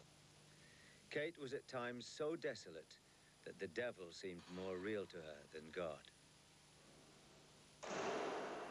But God was not to be shut out. Her people had followed her to sing below her window.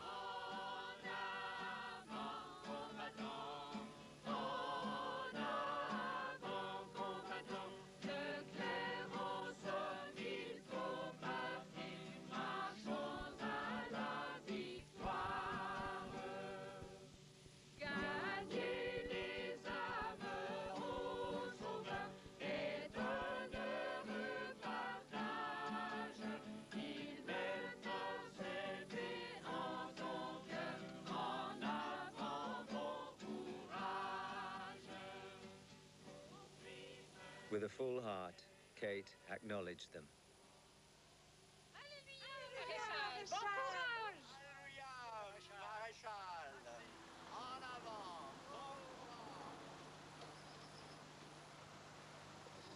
The trial of Kate Booth and 5 other Salvationists took place here in the small town of Boudry. The public prosecutor was somewhat sarcastic. "Even the Queen of England must submit to acts of Parliament, but of course she was not a Maréchal in the Salvation Army." Feelings were running high as Kate rose to defend herself. One woman at the back shouted out, "Give me a pitchfork, I will kill her myself!" Kate remained calm. The Queen of England would not be prosecuted for praying in a wood. People had hated those who prayed for them. Of course, when the truth was known, Switzerland would love the Salvation Army and justice would triumph. And so it did. Kate and her friends were acquitted. Within 6 years, all harassment ended and the army became like this traditional symbol of the Alphorn, an accepted and valued part of Swiss life.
These are South American butterflies from French Guiana. These exotic papillons from paradise were once a passport out of hell, the French penal colony of Devil's Island. Here, 12,000 prisoners lived in conditions so horrific that men risked death by deliberately infecting themselves with leprosy or tuberculosis just for the relief of a hospital bed. Cruelly, a man completing, say, a 7-year sentence had to remain a further 7 years and then find his own fare back to France. But outside prison, without work or shelter, so-called libérés could only beg, steal, blaspheme, despair, and die.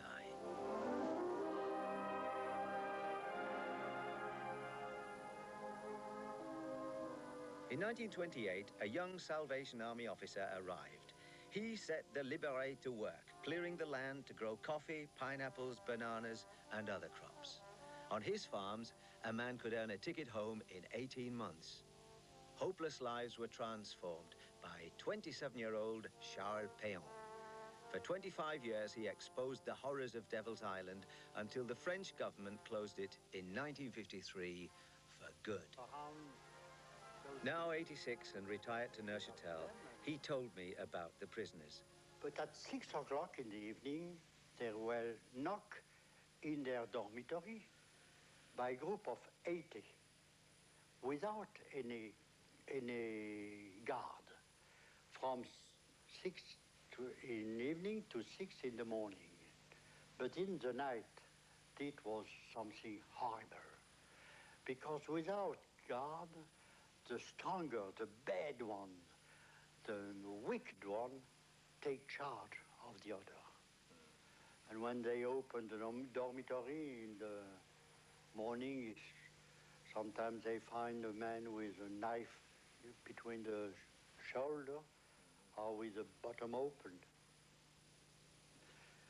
To help those men, we were forced to give them back hope. A man without hope is a body without soul. It's like an animal, in fact. Well, our work was to try to bring those men, those libérés, who were living like animals, forced by the government, by the law, to become man. And then, when they were men, we hope God will make them Christian. You had these farms, but where did the butterflies come in?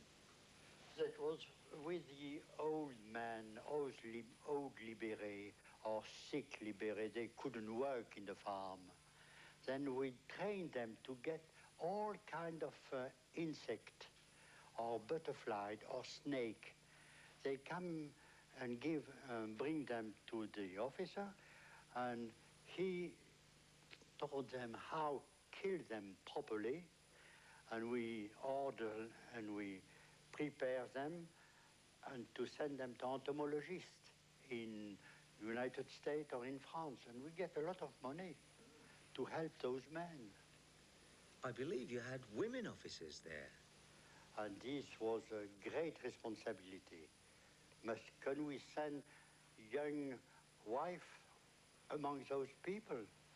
Those men who have been without wife for years and years without white women there. Well, it was decided to take the risk, and we sent young officer married. The first one left France on honeymoon for Devil's Island. And I remember when this man saw this young officer in her white uniform, they were shocked in a way. She was like an angel of God arriving in the convict place. When she began to sing one of our hymns, you know, those beautiful songs there, you could hear a pin falling down. You brought back home 4,000 men. After 25 years, how did you feel when Devil's Island was closed? I put a wonderful, that's over. The whole thing fall from my shoulder. That was the end, and I was a man perfectly happy. Not of what I have done, but what God has done through us, little salvationists, women, children, without much possibility, like we are in the army. Now, this was given you by a prisoner, wasn't it? Yes, just when it was over, he made a carving, a beautiful head of Christ. He was an innocent man, and he expressed through this carving the sorrow, the dramatic sorrow of a man who spent all his life over there. It's a face that asks, God, why must we suffer? A cry echoed by the Soweto songsters enacting the burden of slavery.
In the 1880s, New York saw the invasion of Commissioner George Railton and 7 young Salvation Army lasses.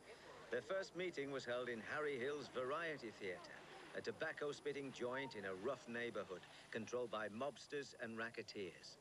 They proved that even a bum could find the Lord, and many did.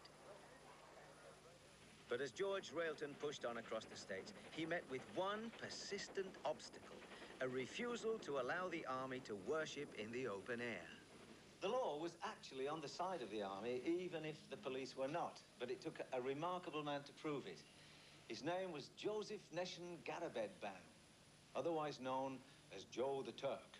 Now, Joe was actually an Armenian, and he had a cobbler's shop in San Francisco right next door to Finnegan's saloon. All day long, Finnegan used to feed him with booze through a hole in the wall. "Here's another one for you, Joe." One day, Finnegan found that the hole was blocked with a Salvation Army almanac. Joe had joined the army. And what's more, he'd adopted his own unique style of uniform. He sported a blue, red, and yellow umbrella emblazoned with pictures of William Booth and the Statue of Liberty. Joe's aim was to be noticed. Whenever Salvationists fell foul of the law, Joe would arrive, parade up and down until he got himself arrested. Once in Los Angeles, the judge asked, "What's this man here for?" "For blowing a horn." "Blowing a horn? Every show and circus that comes to town blows horns. Get out of here, Joe, and blow your horn to the glory of God."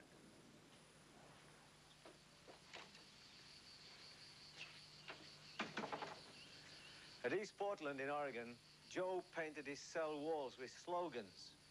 The local judge burst in. "What's all this?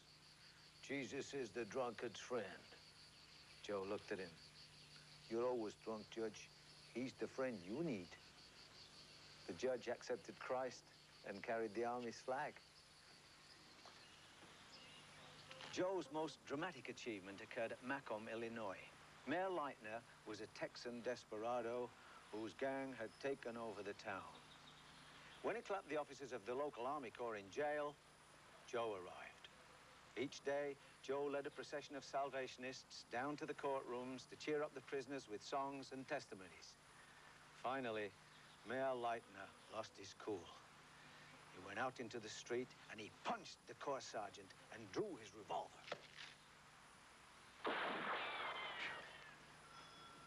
But now, public opinion rallied behind Joe for having the courage to stand up to a corrupt regime.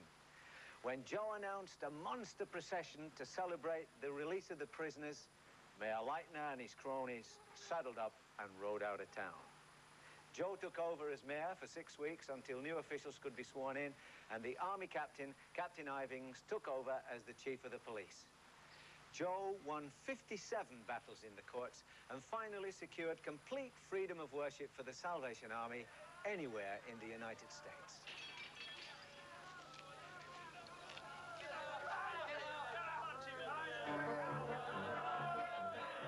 It's not enough to say it. You must sing it. You must shout it. If you've really got religion, you must tell the world about it. If God has gotten to you and your heart's as white as snow, don't keep the secret to yourself. Let everybody know.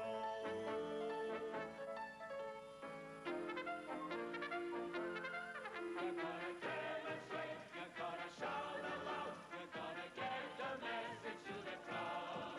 Let's have 1,000 trumpets and 1,000 drums, and let's be fools for Jesus until Jesus comes. You're gonna demonstrate, you're gonna shout aloud, you're gonna get the message to the crowd. Let's have 1,000 trumpets and 1,000 drums, and let's be fools for Jesus until Jesus comes. It's not enough to say it. You must write it. You must roar it. For what's the use of goodness if you bottle it and store it? Let's get out on the street, invade the tavern and the dive. Tell her there is a savior, and that savior is alive.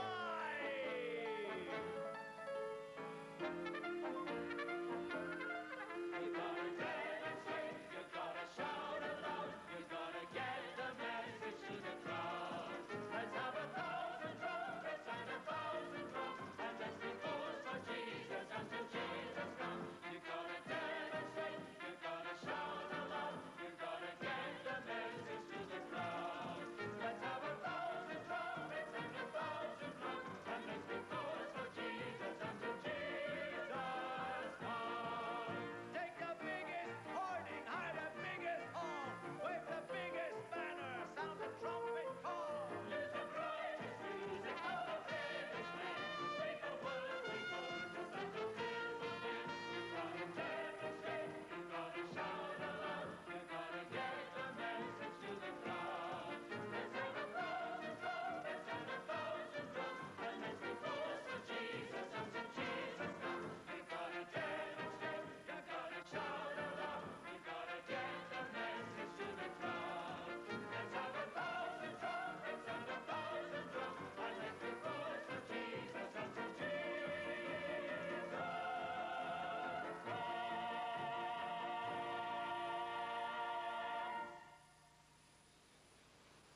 At the International Training College, I talked to Colonel John Larson, a man with an international pedigree. I'm basically Swedish on my father's side, and when I think back on my grandparents, they've served in Sweden, in Finland, in Norway. In fact, they helped to pioneer the Army's work in Russia, and then in Czechoslovakia as well. On my mother's side, I come of British descent. My grandfather was just a 17-year-old lad living in Shoebury-Ness, helping, working for the Salvation Army. And they said, we need help in South America. And he offered, had a telegram one Sunday, said, be ready to sail on Tuesday. And so this 17-year-old lad sailed to South America. And there he met my grandmother. He worked in South America for 15 years, and then in Holland, in France, in China. So I suppose we do represent the International Army. My wife and I have also worked in South America. That's quite a record. Is that reflected in the people who come here? How many students do you have in the college at the moment? At the moment, we have 130 students here, and it is the International Training College. A lot of territories, most territories, have their own training colleges, but selected students come this way, and we have students from Brazil, from the Netherlands, from France, from Denmark. Are there as many students nowadays as there used to be? No, the intakes aren't as great. We are experiencing what I think most churches are experiencing these days. So in previous years, there would be more than 130 here at Denmark Hill. Have you any idea why that might be? Well, we scratch our heads and wonder. Obviously, there are many more avenues these days for young Christians to go and serve Christ in many different ways. There are young Salvationists who are offering their lives, and we are delighted to welcome them. Is the army in any sense outdated? I think the Salvation Army is marching on course. William Booth set it on its course. And obviously we have to change our tactics and our methods, and needs change. And the Salvation Army has to try to meet the need of the time. But when it comes to man's need for Christ, of course, that remains always there. And so does this question. What does the Spirit say to the churches? What does the Spirit say to you? If you have ears, then hear from the Spirit. Do what the Spirit tells you to. You love me less than you used to love me. I know your strengths and your weakness too. Love me again as you used to love me. Do once again as you used to do. What does the Spirit say to the churches? What does the Spirit say to you? If you have ears, then hear from the Spirit. Do what the Spirit tells you to. You have a wonderful reputation, far and away on your famous bed.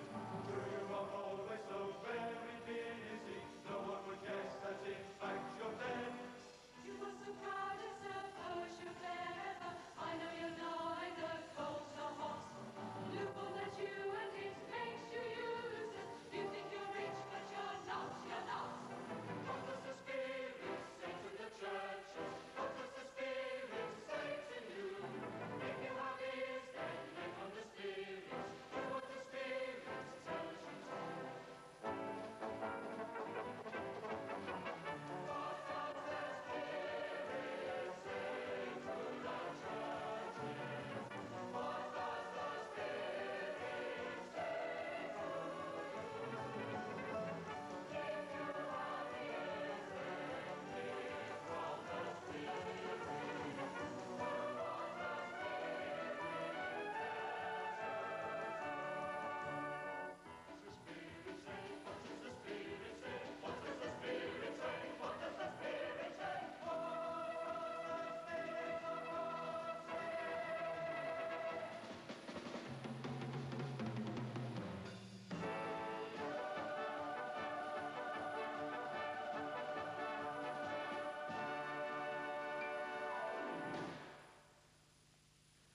William Booth's army took its place amongst others who were already at work across the world, followed in the wake of great pioneers like Baptist William Carey, who started work in India in 1799, and David Livingstone, the missionary explorer whose exploits in Africa, of course, became legendary.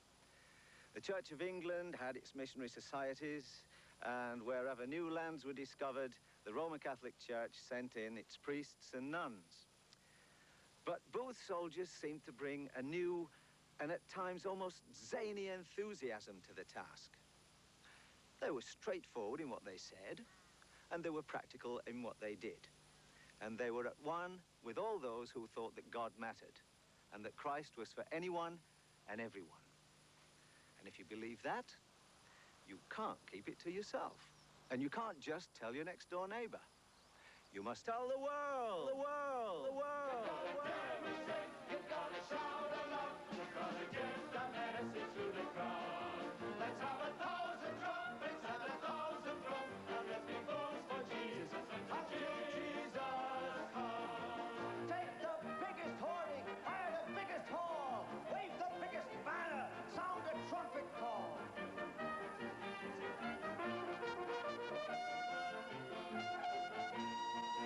Gotta demonstrate, you gotta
Well, here I am in the heart of London, and I've got quite a story to tell you. It all started early one morning in May 1885, when a young woman hurried along this street. Her name was Annie Swan. She was 17 years old, and she was scared stiff. She was desperate to see General William Booth of the Salvation Army. Within about 3 months, what she had to tell him would rock the nation and bring pandemonium to the streets of London. Annie's destination was that building over there, the Army's International Headquarters. Well, she didn't actually go into that building, but the original headquarters, which stood on that site before it was blitzed during the war.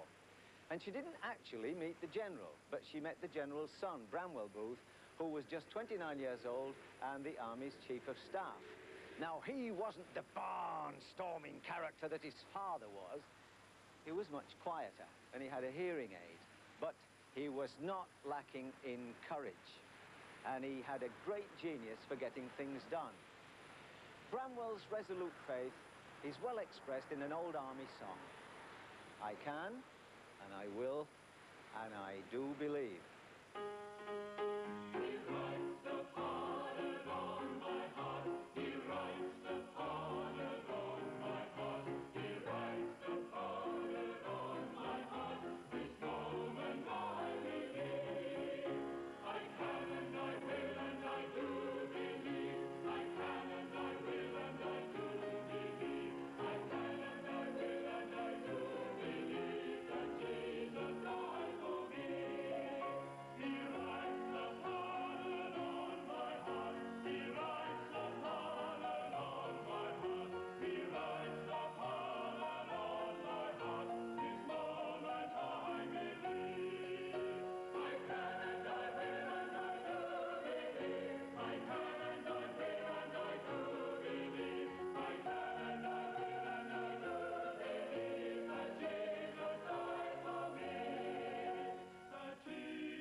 Annie Swan had come up to London from Sussex to work as a domestic servant in Pimlico.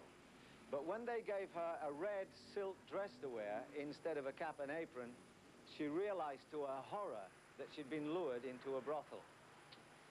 Well, as it happens, she did have the Red Salvation Army songbook with her, which contained the general's address. So this is where she made for once she'd escaped from the house at about 4 o'clock in the morning after barricading herself in her room. She couldn't have talked to anyone better than Bramwell Booth, because he knew something of the scene already, as his wife, Florence Booth, had opened a refuge for street girls in Whitechapel about 4 years earlier. But until he talked to Annie, he hadn't realized just how bad and brutal the system was. As the army looked into it further, they found that girls of 13 and even younger were being tricked into this vicious trade. There were cases of girls being drugged and shipped in coffins over to the vice dens in the continent via Antwerp and Brussels.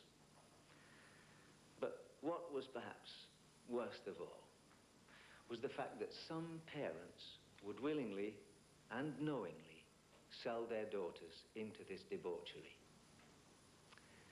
Something had to be done to bring this scandal to the notice of the public.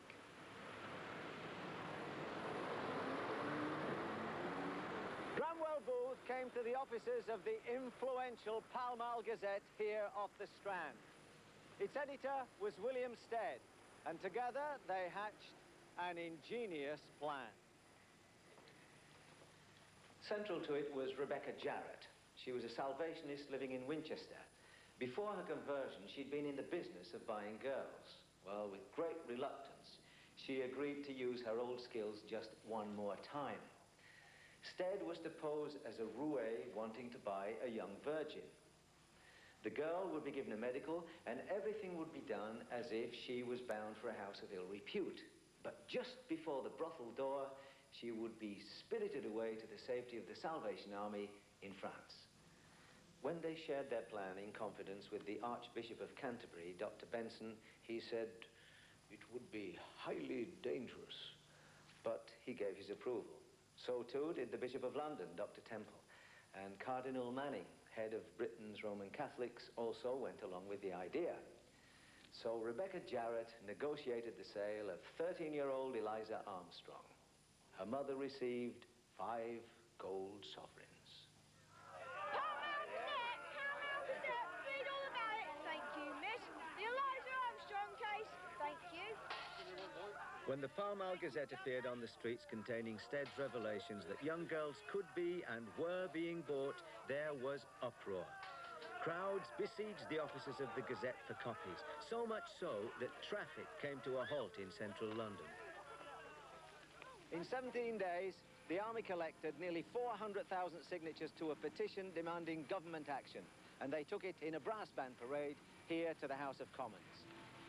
Within 5 weeks, a new Criminal Law Amendment Act had been passed, giving the police greater powers and raising the age of consent from 13 to 16 years old. The army and its Christian allies had won a significant victory. A good reason for the Regent Hall Band to play The Ambassadors.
You might have thought that Branwell Booth and William Stead would have been made national heroes, but they weren't.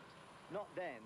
It was crazy, because here at Westminster, they both helped the Home Secretary to draft the new legislation. As a result of their action, the laws have been changed also in Australia and in the United States. But the authorities were not pleased. These people have made Britain and the Empire look damn foolish in the eyes of the world. So when Eliza Armstrong's father popped up and said he had no knowledge of the sale of his daughter, the authorities decided to let him have it. public opinion also decided that it had been conned. So the Army's Chief of Staff and his Confederates were beaten up on the way to the courts.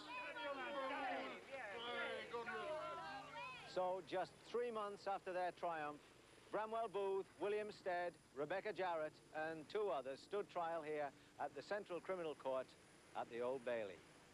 The Attorney General, Sir Richard Webster, alleged that they had, by force and fraud, taken Eliza Armstrong from her parents. William Stead conducted his own defence and called the Archbishop of Canterbury as a witness. The judge, Mr. Justice Lopez, refused on the grounds that the Archbishop's testimony is irrelevant to the matter in hand. At the end of the 13-day trial, Bramwell Booth was acquitted, but William Stead received 3 months hard labour and Rebecca Jarrett was sentenced to 6 months imprisonment. Had anyone known that Charles Armstrong wasn't really the father of Eliza, well, the case would have collapsed.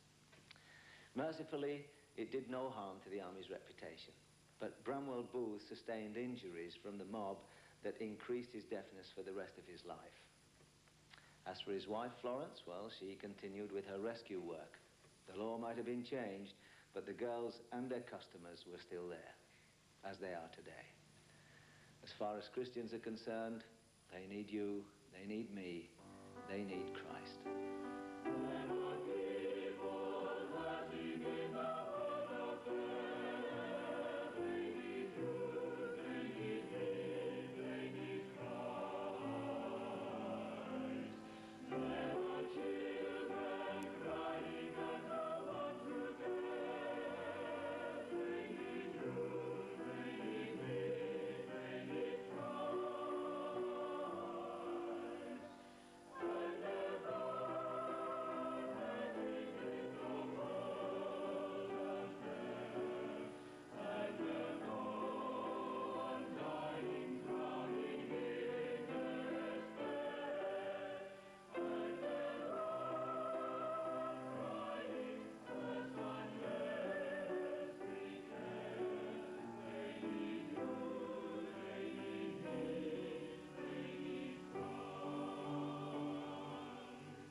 Every 24 hours here in Amsterdam, over 20,000 men use the services of 3,000 girls.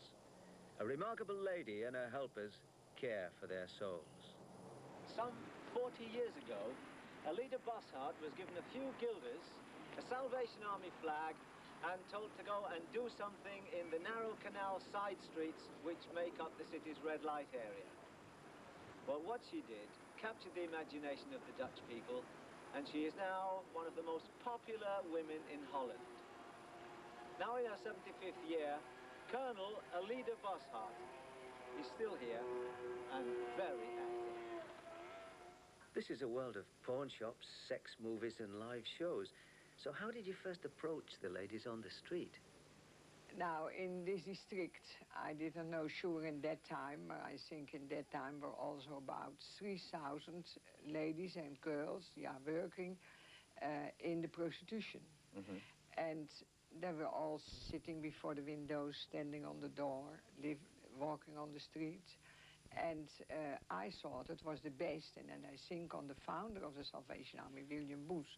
I go out in the beginning with 40 war cries, the Salvation Army paper, and he brings a message when they read it.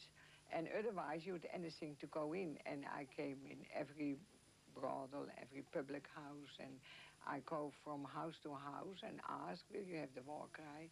And I must try to make a Goedwilcentrum. And a Goedwilcentrum is in fact a supermarket of services, spiritual and social, in all different situations. Not alone for alcohol problems, not alone for drugs problems, not alone for homeless problems, but for everybody and what the people ask to do that. Alida spoke of a goodwill centre offering a supermarket of services. This is where people come. 24 hours a day help is at hand for anyone in Amsterdam in any kind of need. Oh, hello. This is the Goodwill Centre, isn't it? So if I turned up here penniless, lost, and nowhere to sleep, what would you do for me? I think we want to know the reason why you are penniless. Because when you are a tourist who is coming to Amsterdam to have a cheap holiday or something like that, then we say we are not a cheap hotel. We say find another place. But if you are robbed or there are other problems, then we try to help you. So you really do know whether people are cheating or not, do you? Not always. We wanted to know, but we don't always know it. No. Alcohol or drugs afflict nearly half who come. Every day brings new clients, and some never go away.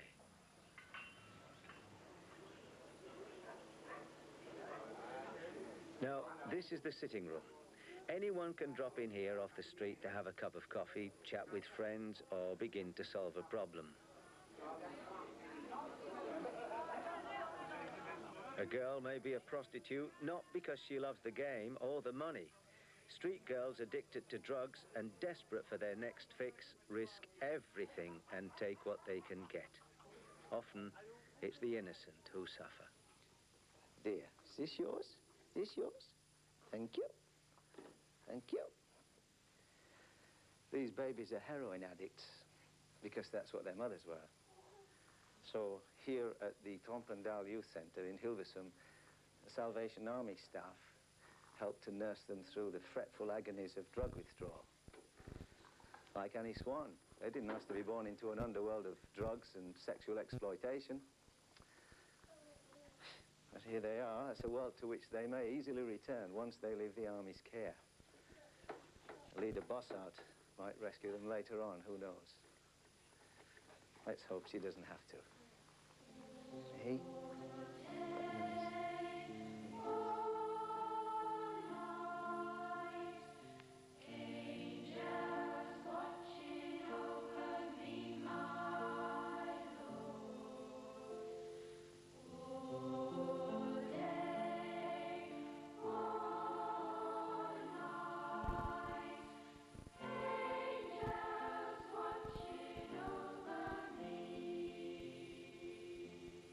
I believe you have a very special Christmas carol service. Of course, you have always Christmas meetings for homeless people, for young people, for old people, for family. You have it in the churches, in the Salvation Army Hall. You have Christmas meetings. But then I begin in 1948 a special Christmas meeting for prostitutes. En dan hadden we een little card and we give them about 1,000 cards out in the district. But we get about 150, 200 people, they came in. And then they sing all together the very nice songs from Christmas, Silent Lights and Nights, and they sing other Christmas songs, you know them all. And they had sometimes, there was in a corner a little problem about the price of the prostitution, and in the other corner they have another little problem. But then in the otherwise they sing together and they get a movie about anything about Christmas. And they had coffee and chocolate and bread and nice sweet and so. And then we begin at the night. At 1:30, meestal in the night, we begin, and at about 4 o'clock, 4:30, it was on an end. Do you aim to convert them? We can bring the message, and we can hope that they go think about that. But I think you hope that they will be converted, but that is not work from people. That is work from God self, and that the Spirit works in the spirit of other people. What do you think Jesus would say if he came to this district? I think he comes to this district, and in this time in the spirit, but when he real comes as so he was in the world, he hates the sin, but he loves the sinner.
When Alida Bossart began her work in Amsterdam, she had one very useful ally. The first edition of the War Cry appeared in 1879. It was produced on a rickety old press which had fits of printing 2 copies and ripping up 3. Technology has improved to produce editions in nearly 30 languages across the world. William Booth realized that there were people who wouldn't read the Bible, but who would read a halfpenny newspaper with a gospel message in a popular style. Delivering the war cry amongst pubs and bars was Alida Bossart's way of introducing herself to her people. For the Salvation Army soldiers and lasses, it represents a vital link with the general public. There's many a pub with a good story about the war cry. For instance, the chap who left his wife and family. He regretted it, but didn't have the nerve to go back. He was seeking solace in a pint of beer, picked up the war cry, and he couldn't believe it when he saw that his name was in there with a personal message. Come home, all is forgiven. Well, home he went, there and then. Left his pint in the pub. Now, that's a story from last century, but the Army's Missing Persons Bureau still uses the war cry to try and track down people who've disappeared. Thank you very much. There's a story of the war cry that happened just after the Annie Swan drama. Just outside Tokyo, there's the walled city of the Yoshiwara, and it contained over 5,000 girls, many of them sold into prostitution by parents who needed to pay off family debts. Well, in August 1900, to the beat of a drum and the waving of their banner, a procession of Salvationists entered the gates. And a special edition of the war cry informed the girls that if they wished to leave, Japanese law was on their side, and the army would take care of them. Well, that was the signal for thousands of girls to renounce their trade. The Salvationists were beaten up for their pains. but the Mikado supported them. A piece of music that might well be dedicated to the war cry is The Big Little Light, here played, appropriately enough, by the Amsterdam Staff Band.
Well, Annie Swan certainly got more than she bargained for when she came up to London, and the same thing is happening to lots and lots of youngsters today. So the Salvation Army have formed what they call the Midnight Patrol. And with me tonight is Lieutenant Valerie Schultz. Valerie, how many stations do you take care of around the London area? We go around the 3 stations in the area, which is Euston, St Pancras and King's Cross. And in that way we cover all the tube lines, the rail lines north of London. And what kind of people do you help? Anybody, anyone who has a need, perhaps helping them to get into a hostel or sending them onto a particular agency, whatever their particular need is, we try and fit that. We just look for anybody that might be at risk. Just a few months ago we met 2 lads on the station and they'd missed their train home after a pop concert. And we took them back to the house because there was nowhere else for them to go for the night. And I suggested that they rang their parents, and the first boy rang his mother and she was fine. But the second mother was a little bit more caring. And she was talking to her son on the phone and he was trying to explain that he'd tried everything and they just couldn't get home. And in the end he said, but Mum will be all right because we've met 2 ladies on the station and they've said we can stay with them for the night. So I had to explain to her that we were nice girls, really.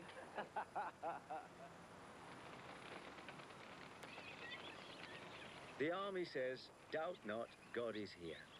Their witness in this red light district is that God does not abandon those who he has made in his own image. He simply offers them a better way, and all who will can take it.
Hello. For the last programme in our series, we've come to Sunbury-on-Thames. This fine Georgian mansion is where the Salvation Army elects its generals.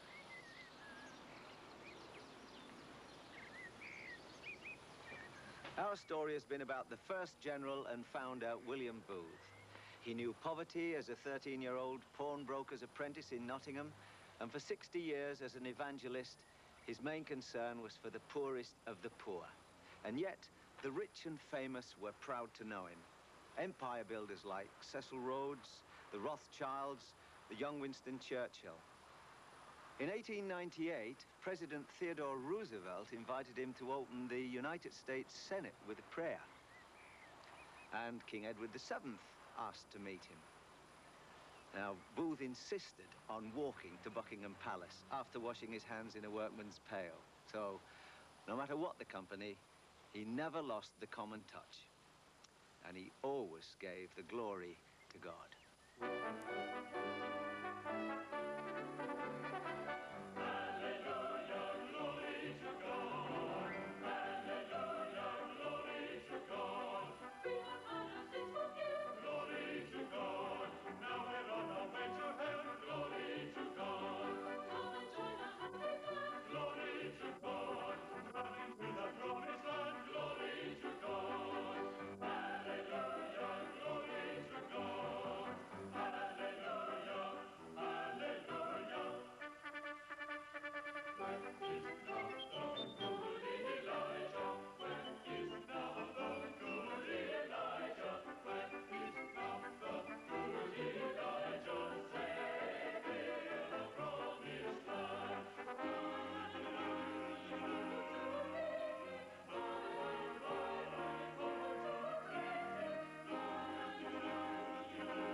William Booth makes nonsense of the theory that you can't teach an old dog new tricks. At 75, he was not too old to realize the value of the latest technology.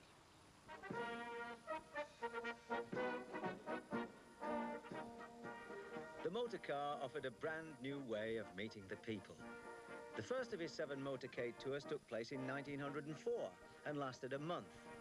6 cars bucketed 1,200 miles across England with the general in a red-wheeled Napier. There were those who said it cheapened the gospel, but it caught the public imagination. Crowds stormed to hear him. Despite 6, 7 or more meetings each day, the old man kept going. Which wasn't always true of the cars. All right, ride on to glory, but what about us? He also saw the virtues of the cinematograph.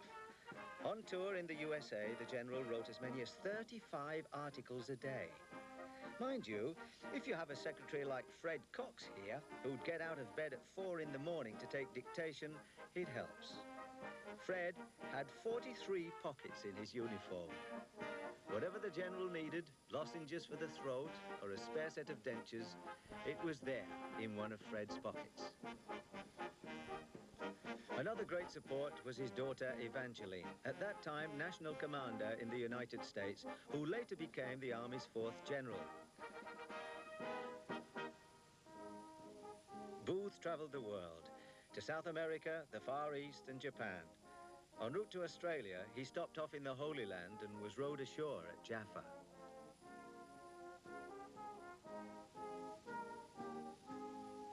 He saw many places familiar to him from his reading of the Bible and knelt to pray in the Garden of Gethsemane where Jesus prayed the night before he died.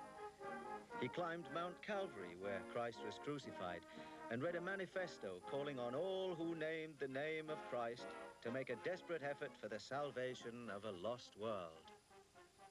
Just how much that effort was needed was revealed in 1914, 2 years after his death, when the world plunged into a bloody and terrifying war. 2 world wars were to show that wherever the need, whatever the danger, the Salvation Army would be there. Tens of thousands of servicemen and women still remember the red shield on its mobile canteens with affection. American lasses won a reputation for doughnuts cooked under battle conditions, but the majority by far declared there was nothing like an army cup of tea.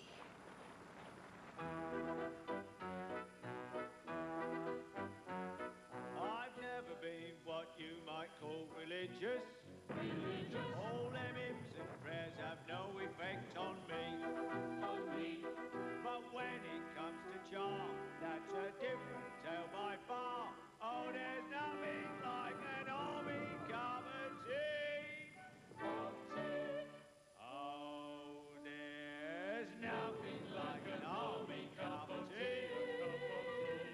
There's nothing like an army cup of tea.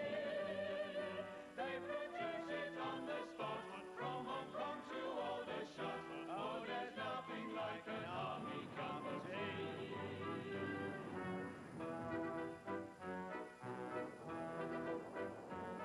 When I was lost out there in the Sahara, I was out there as a soldier boy, you see. The Red Shield band drove up and they offered me a cup. Oh, there's nothing like an army cup of tea. Oh, there's nothing like an army cup of tea. There's nothing like an army cup of tea. They produce it on the spot, from Hong Kong to Aldershot. Oh, there's nothing like an army cup of tea.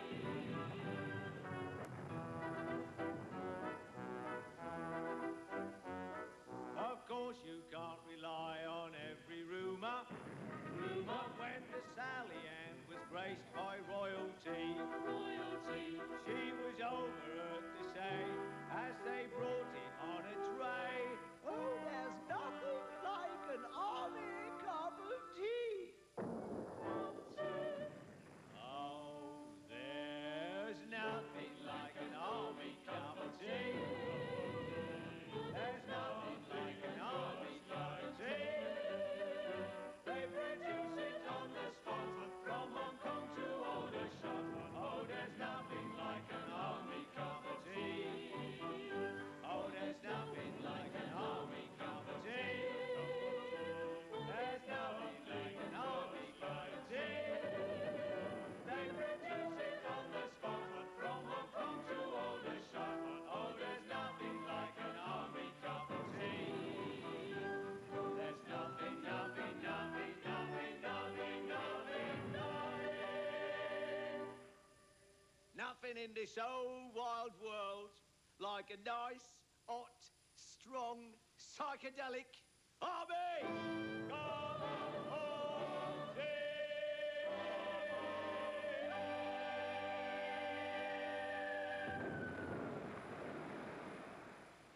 The public view of William Booth was one thing, but how did his family see him? At their Berkshire home, his two granddaughters, Olive and Dora, both in their 90s, had this to say. Our grandfather, he was, considering, I think, the busy man he was, but whenever he was at home, he took notice of us. Of course, we remember him when he was fairly old, but we never called him grandfather. We always called him the General. And he always got a salute out of us. He loved that. We stood, or at least I stood, in great awe of him. Yes, we did a bit. Frightened the life out of me, for fear you displeased him. He was that sort of a man. He wasn't easy with you, I don't think. He was kind, but he jumped on you, rather. But otherwise, he was all out to get us to help him. He was always interested in what you did at the local corps. How did you get on? Even when we were really Sunday? quite children, he'd Yes. ask you, did you go to the meeting and what did they do and so on. But when you think what small. he had on his mind, I mean, the growing army, the great concern, all the problems, I think he was wonderful. We were 7, you know, at home when we were small, really small. Catherine hadn't left. We always went to sing carols to him, and one Christmas morning, there must have been something extra thrilling in the stocking. We forgot all about him till we heard a terrific voice down below and banging on the top of the radiators like that and saying, "Christians awake and greet the happy born." And we were all paralyzed. Another thing he did for the young people, which I think was very thoughtful, he had an annual meeting for all children of officers. And on one occasion, we acted for them. We did something. We all dressed up in different countries. The costume. Costume of the different countries, and passed him on the platform, saying, "Come and help us," you know. Then he made a great appeal, you see. "I need your help. Grow up and come and help me." Well, I think an appeal like that can have a great impression when you're 11, 10, 13, 14. It's an appeal that lives with you. At any rate, I think it did with me. Yes, it's a case of it did with me.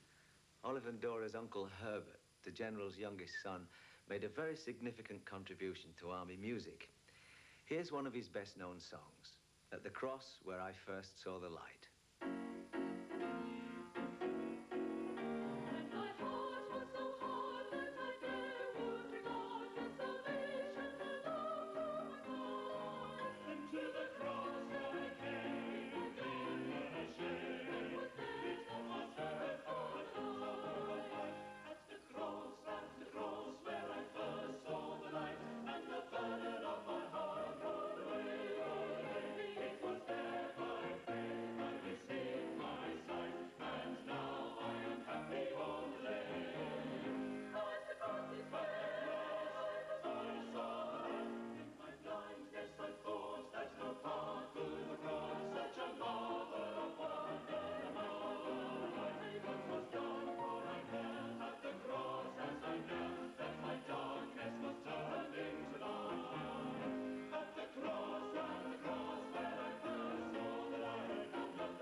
For an outsider's view of the Salvation Army, I've come to talk to the Bishop of Manchester, the Right Reverend Stanley Booth Clibborn.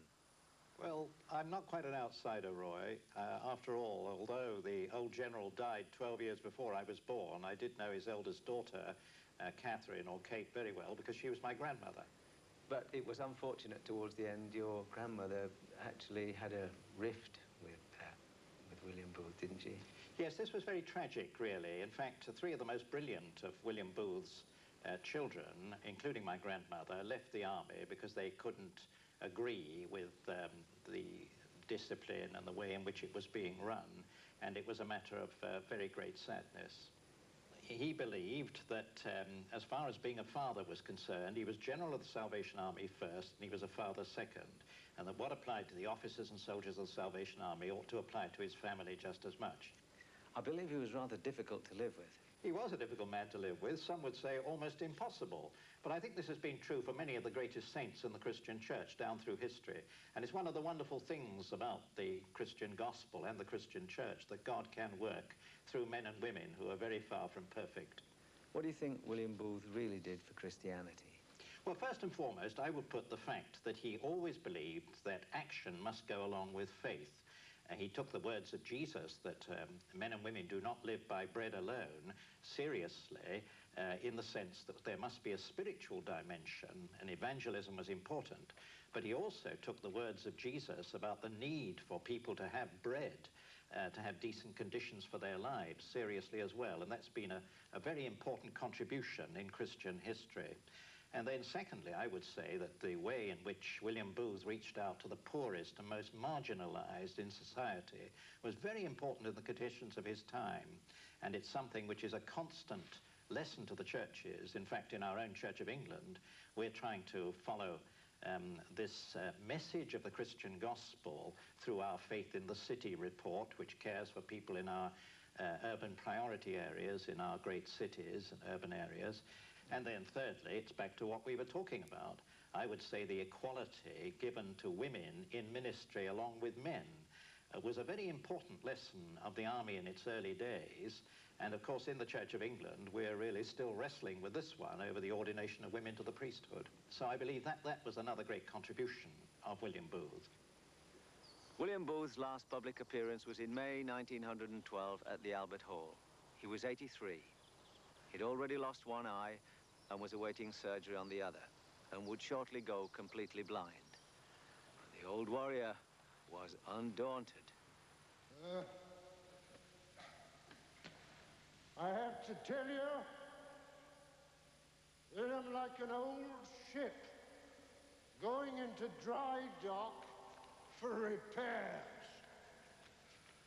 But never forget, while women weep as they do now, I'll fight. While little children go hungry, oh, as they do now, I'll fight. While men go to prison, in and out, in and out, I'll fight. While there's a drunkard left, while there's a poor, lost girl upon the streets, while there remains one dark soul without the light of God, I'll fight. I'll fight to the very end.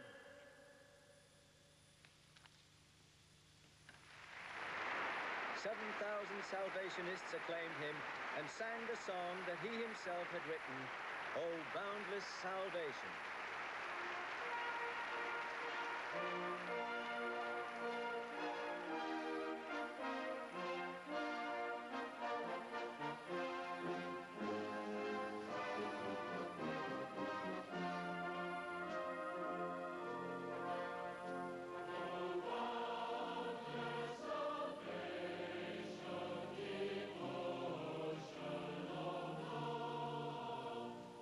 Three months later, his earthly fight was ended, and the general laid down his sword.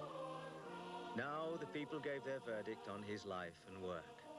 140,000 attended his lying in state. 40,000 people attended his funeral service, and crowds 15 deep lined the pavements. At the Mansion House, where Booth had been made a freeman of the City of London, the Lord Mayor saluted the coffin. 10,000 Salvationists marched in procession, and the flags were carried of more than 50 nations where the army was at work. The future Queen Mary attended the funeral unannounced and saw a one-time prostitute cast a rose on the coffin as it passed, saying, "He cared for the likes of us."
had founded an army, but what of the future?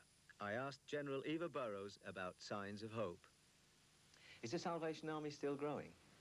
Oh, yes, you know, in many parts of the world, it's amazing. In fact, in East Africa, it's growing so fast we can hardly hold on to it. And I was there just recently, and they had a big Salvation Army march, all these Salvationists in white uniform, immaculate, thousands of them. And I'm standing up saluting for nearly an hour when suddenly I felt a hand under my arm holding me up, and I looked down, it was the black hand of the Salvation Army African leader saying, "I'm helping you, General." But it's very thrilling. Zimbabwe, unbelievable. Korea, well, really, the Salvation Army has doubled its size in the last 10 years. In many parts of the Third World, we are growing very rapidly. In Europe, the Salvation Army is like the main churches, going through a period of difficulty. But I believe we're seeing some of the embers of the fire really catching light now. I believe we're going to see a swing in Europe and in Britain. And when some people say the Salvation Army is just a social organization, I have to correct them. They make the same mistakes about Jesus Christ. When you say to people, "Who's Jesus Christ?"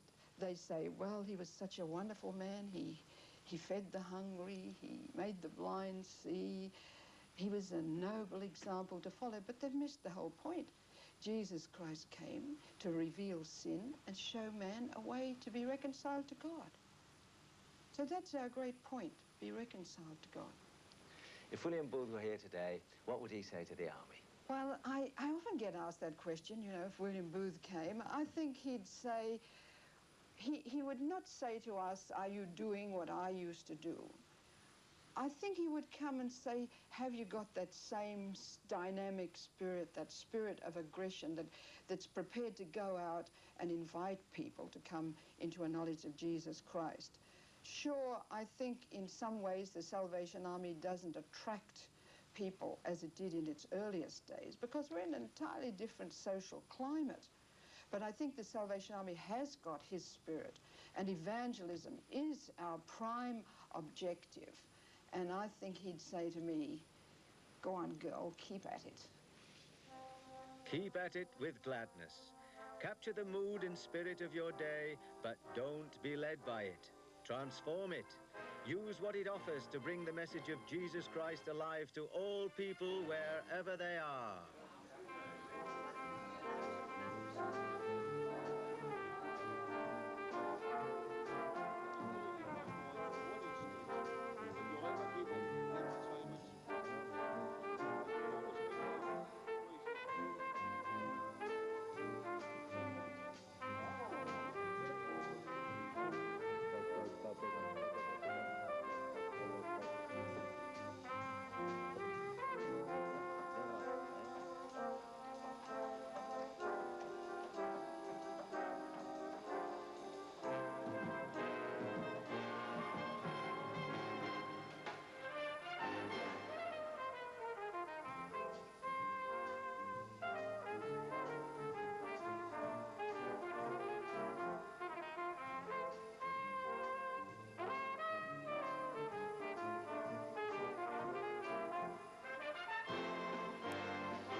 We end where we began, here in Nottingham.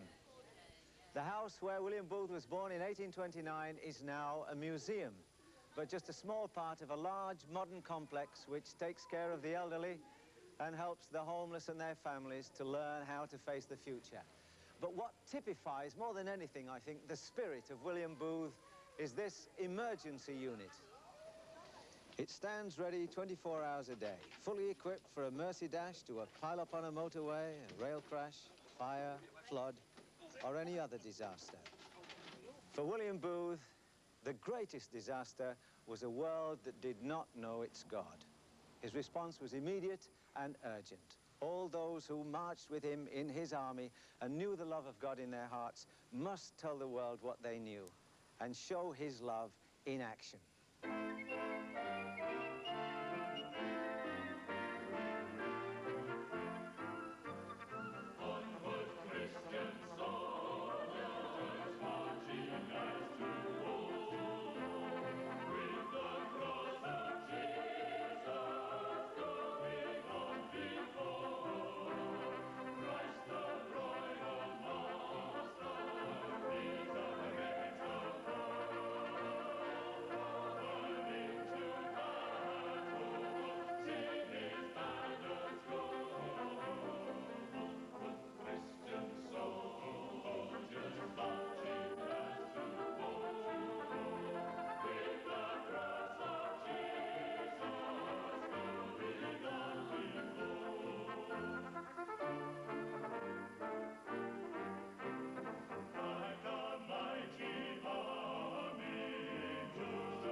An attractive A4 size leaflet has been produced to accompany this series.